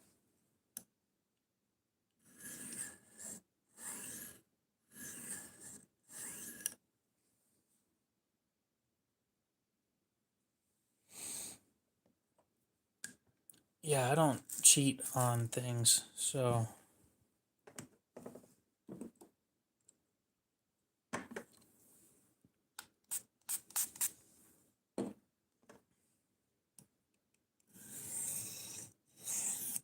fun fact, wet sharpening on a diamond plate reduces the burr. You get a smaller burr when you wet sharpen.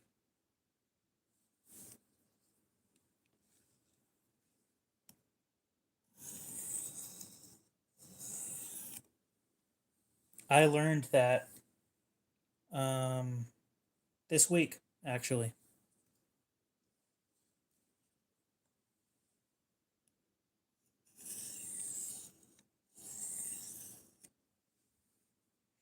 With my own testing.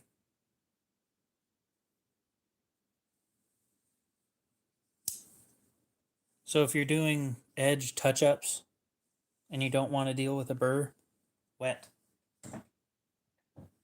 If you want to get a burr as quick as possible with a diamond plate, dry.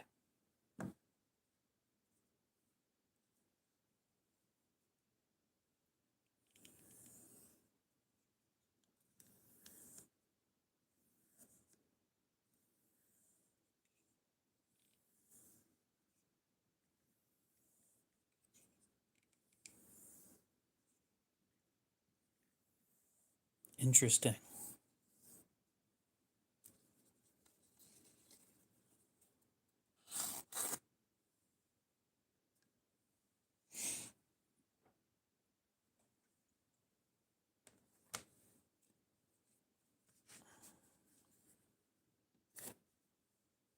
There we go.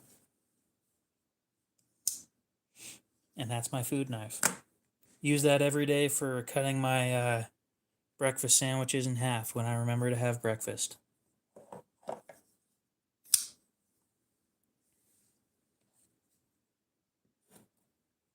How often is that? Relatively often.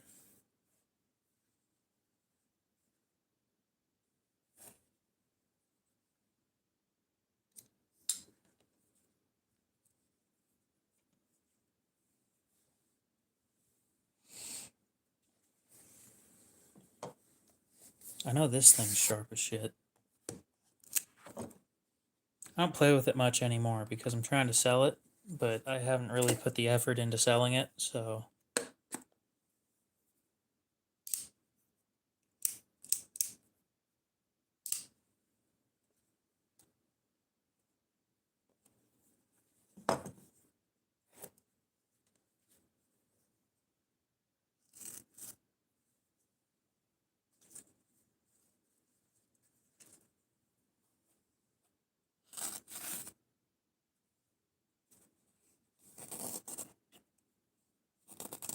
Interesting.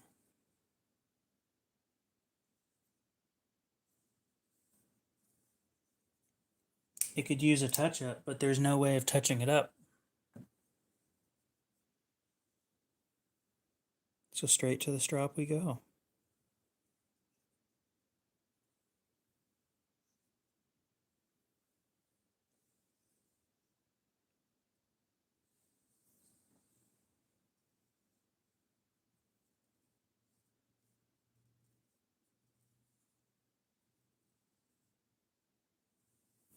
Yep, that's sharp.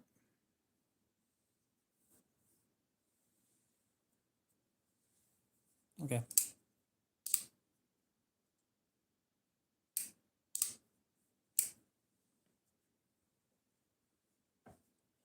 I mean, it's about as sharp as I can get it for being tungsten carbide, but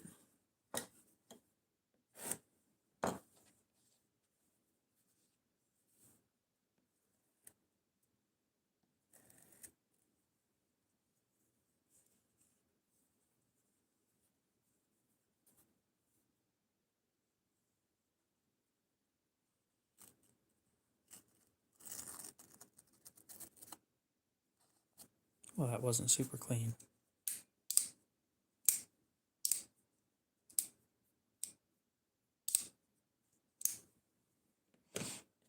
Might stick that thing on Blade Bench for like $275. You know, the $275 that I've been trying to get out of it since I bought it, or since I decided I didn't want it anymore.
Everybody got so quiet.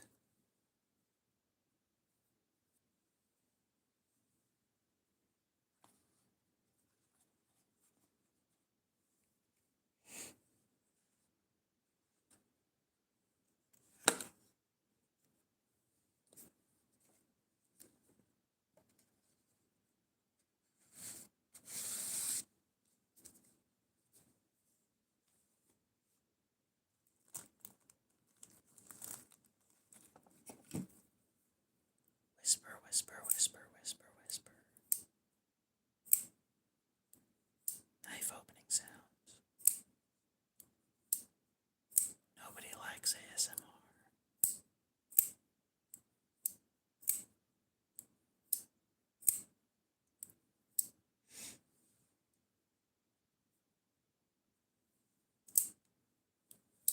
Hot take. This thing is the same as a Chris Reeve Umnumzon.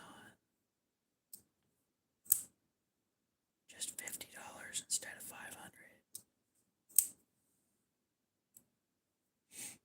They're basically the same knife.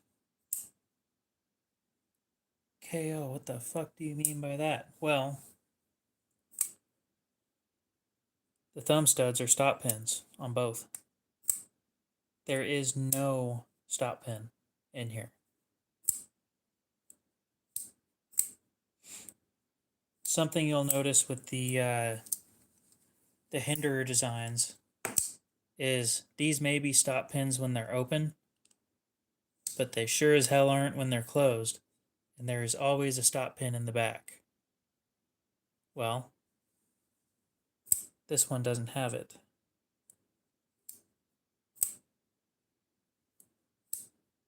That's why it can have a flipper tab.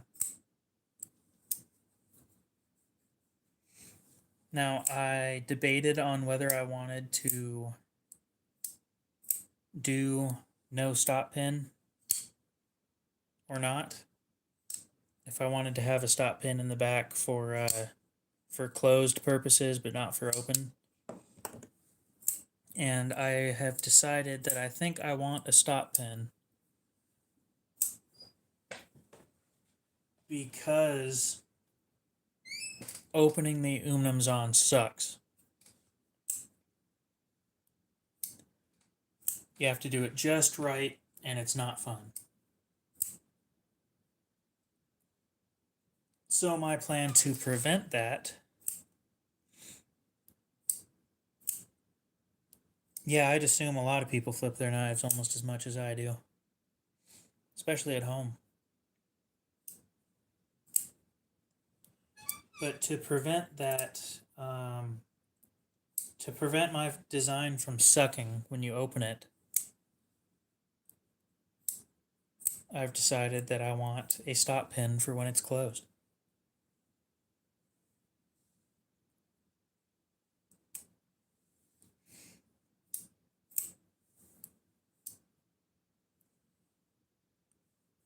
you can it's almost impossible to reverse flick an on.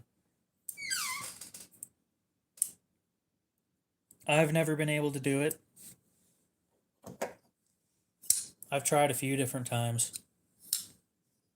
I don't have one, so, but I do like reverse flicking. I get that from my, I got that from my first pair of 3.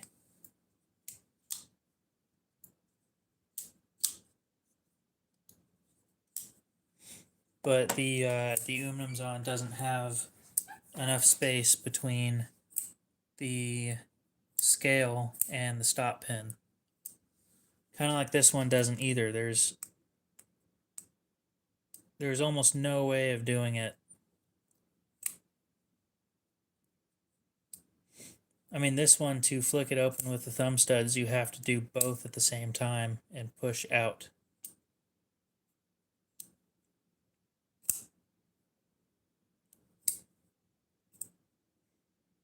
And I thought about doing a flipper delete on it, but it would suck if I did that.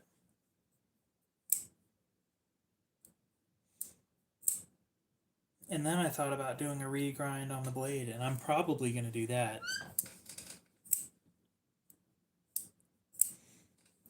Because there's no sharpening choil, and that pisses me off.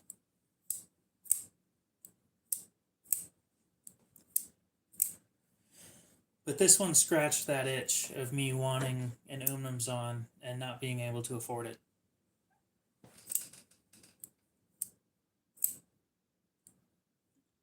Here in about 10 minutes or so, we'll end the stream. That'll be a 4-hour stream. And then I can go have dinner. Squeak. Squeak.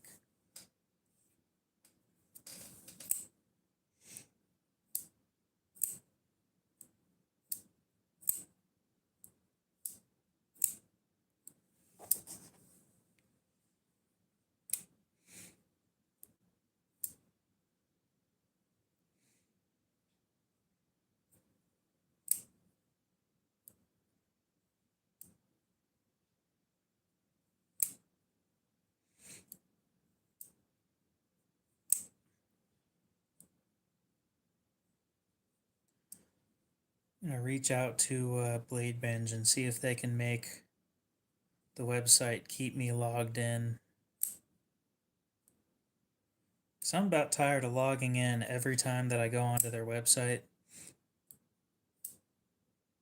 And I remember back in the day, you didn't used to have to do that.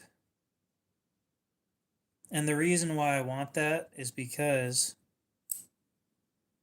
it automatically puts the wrong username on this phone. Every time. And I find that very irritating.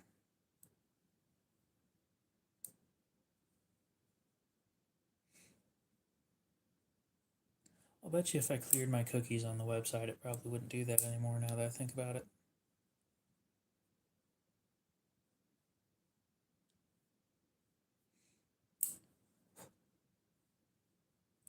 I think I'm going to go do that real quick.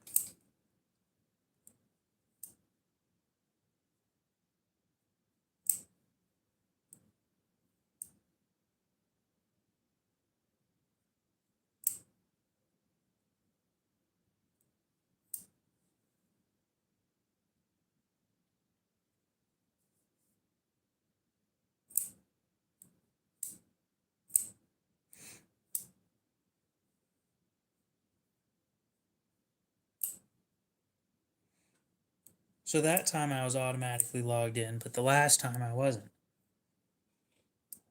God damn. The Blade Binge website sucks, and I hate to say it, but it does.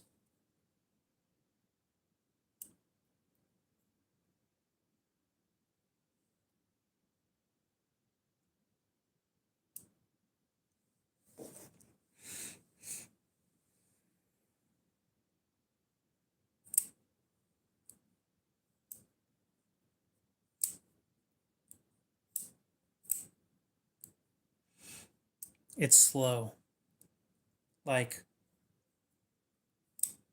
2014 slow. If you can remember how slow things were back then, that's about what it was like. That's about what it is like.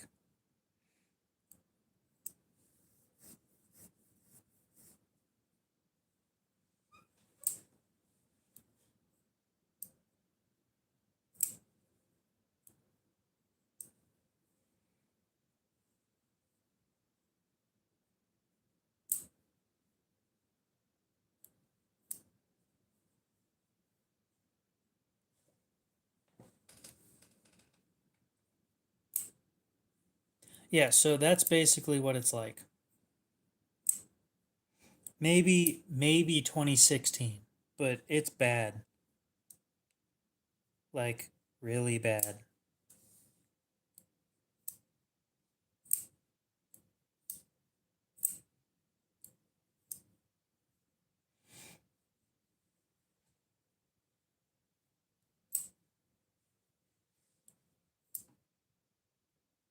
Here, let me show you what it's like real quick. Okay, so here's the website, right?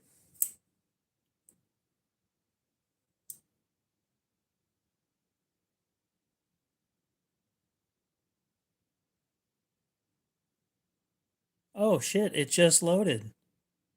Wow. And this isn't because this phone is from 2016, 2017, sorry. It's because the website is just that fucking slow. Holy shit, it kept me log in. So let's go over here. Then we'll type knife brand. Then we'll press C and look at Chris Reeve stuff. So I'll click Chris Reeve knives. And then apply. 1 1000, 2 1000, 3 1000, 4 1000, 5 1000, 6 1000, 10 1000, 11 1000, 12 1000, 13 1000, 14, 15, 16, 17, 18, 19, 19 seconds. It took 19 seconds.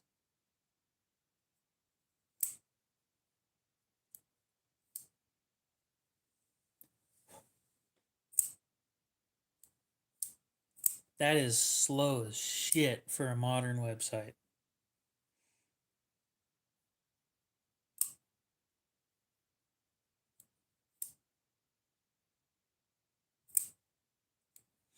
Fishy Fingers, what's up? We're about to end the stream in about 5 minutes. How's it going?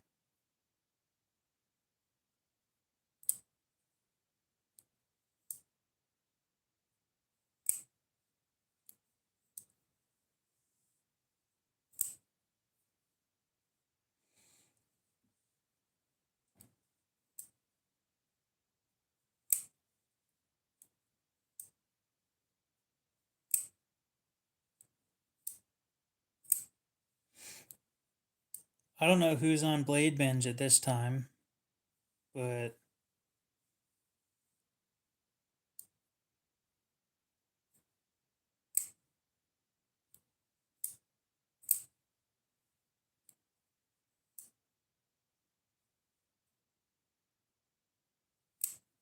god damn it, it was made on the 23rd. Actually, that's probably a better thing.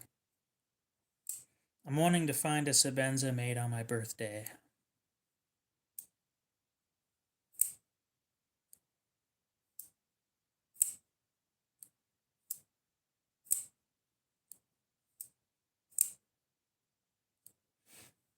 Yeah, it still hasn't snowed here.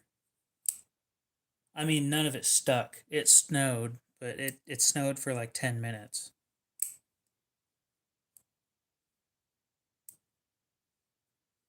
I have just now realized that that small and cozy is not going to sell. Damn. It was a bad business move, I'll admit that.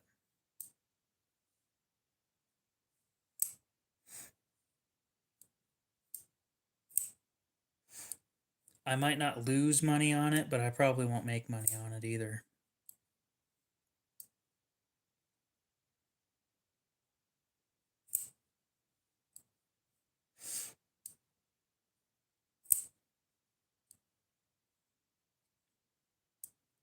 Well, here's the thing. You're in Alabama. You're further south. I'm in Idaho. It hasn't done shit here. We usually have 2 feet by now.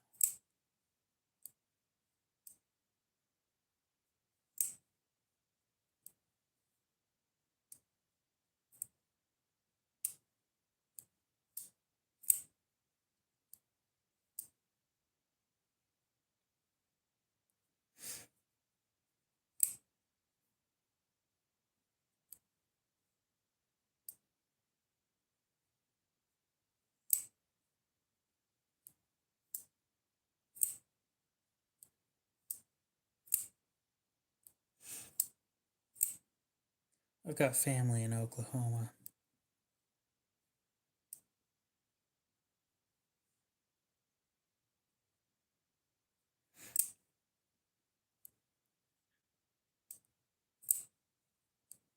That's kind of rare. A large Sebenza 31 in S35 VN.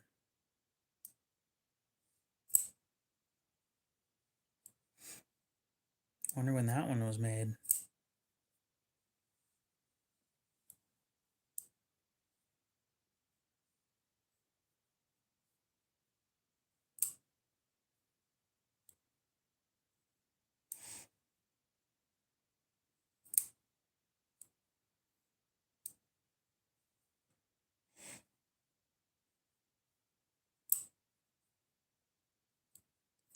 January 6th, 2021. Oh. I'm still wondering what's going to happen with that. If anything's going to happen. I mean, I'm hoping it's not as bad as people think it's going to be. But I don't know how bad people think it's going to be. Because I don't pay attention to that shit.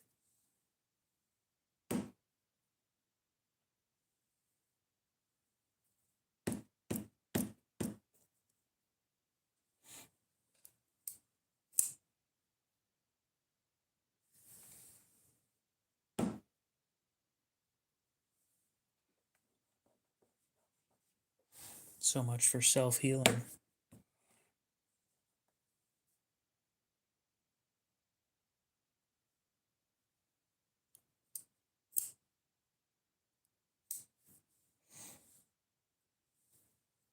I mean, it's from the dollar store. It's not going to be a self-healing mat.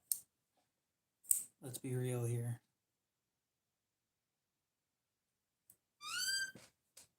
Squeak.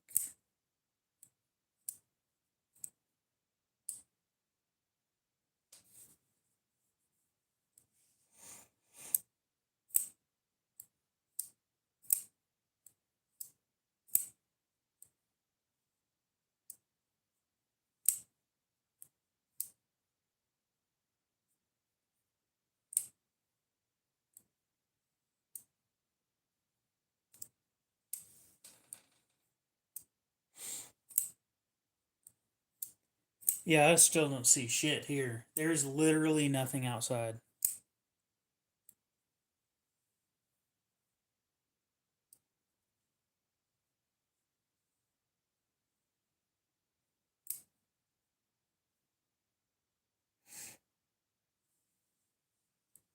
I'm not a prayer kind of guy, but I do hope that it's going to be like nowhere near as bad as people think it's going to be.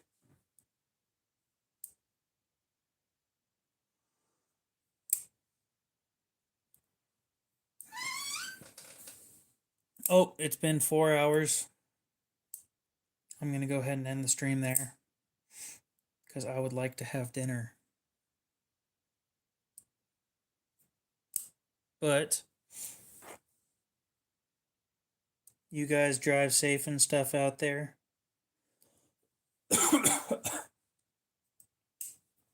And yeah, Fishy fingers, you have a good one. David, we'll see you later. Hopefully you guys have a great rest of your night, day, morning, whatever it is. And we'll see you in the next one.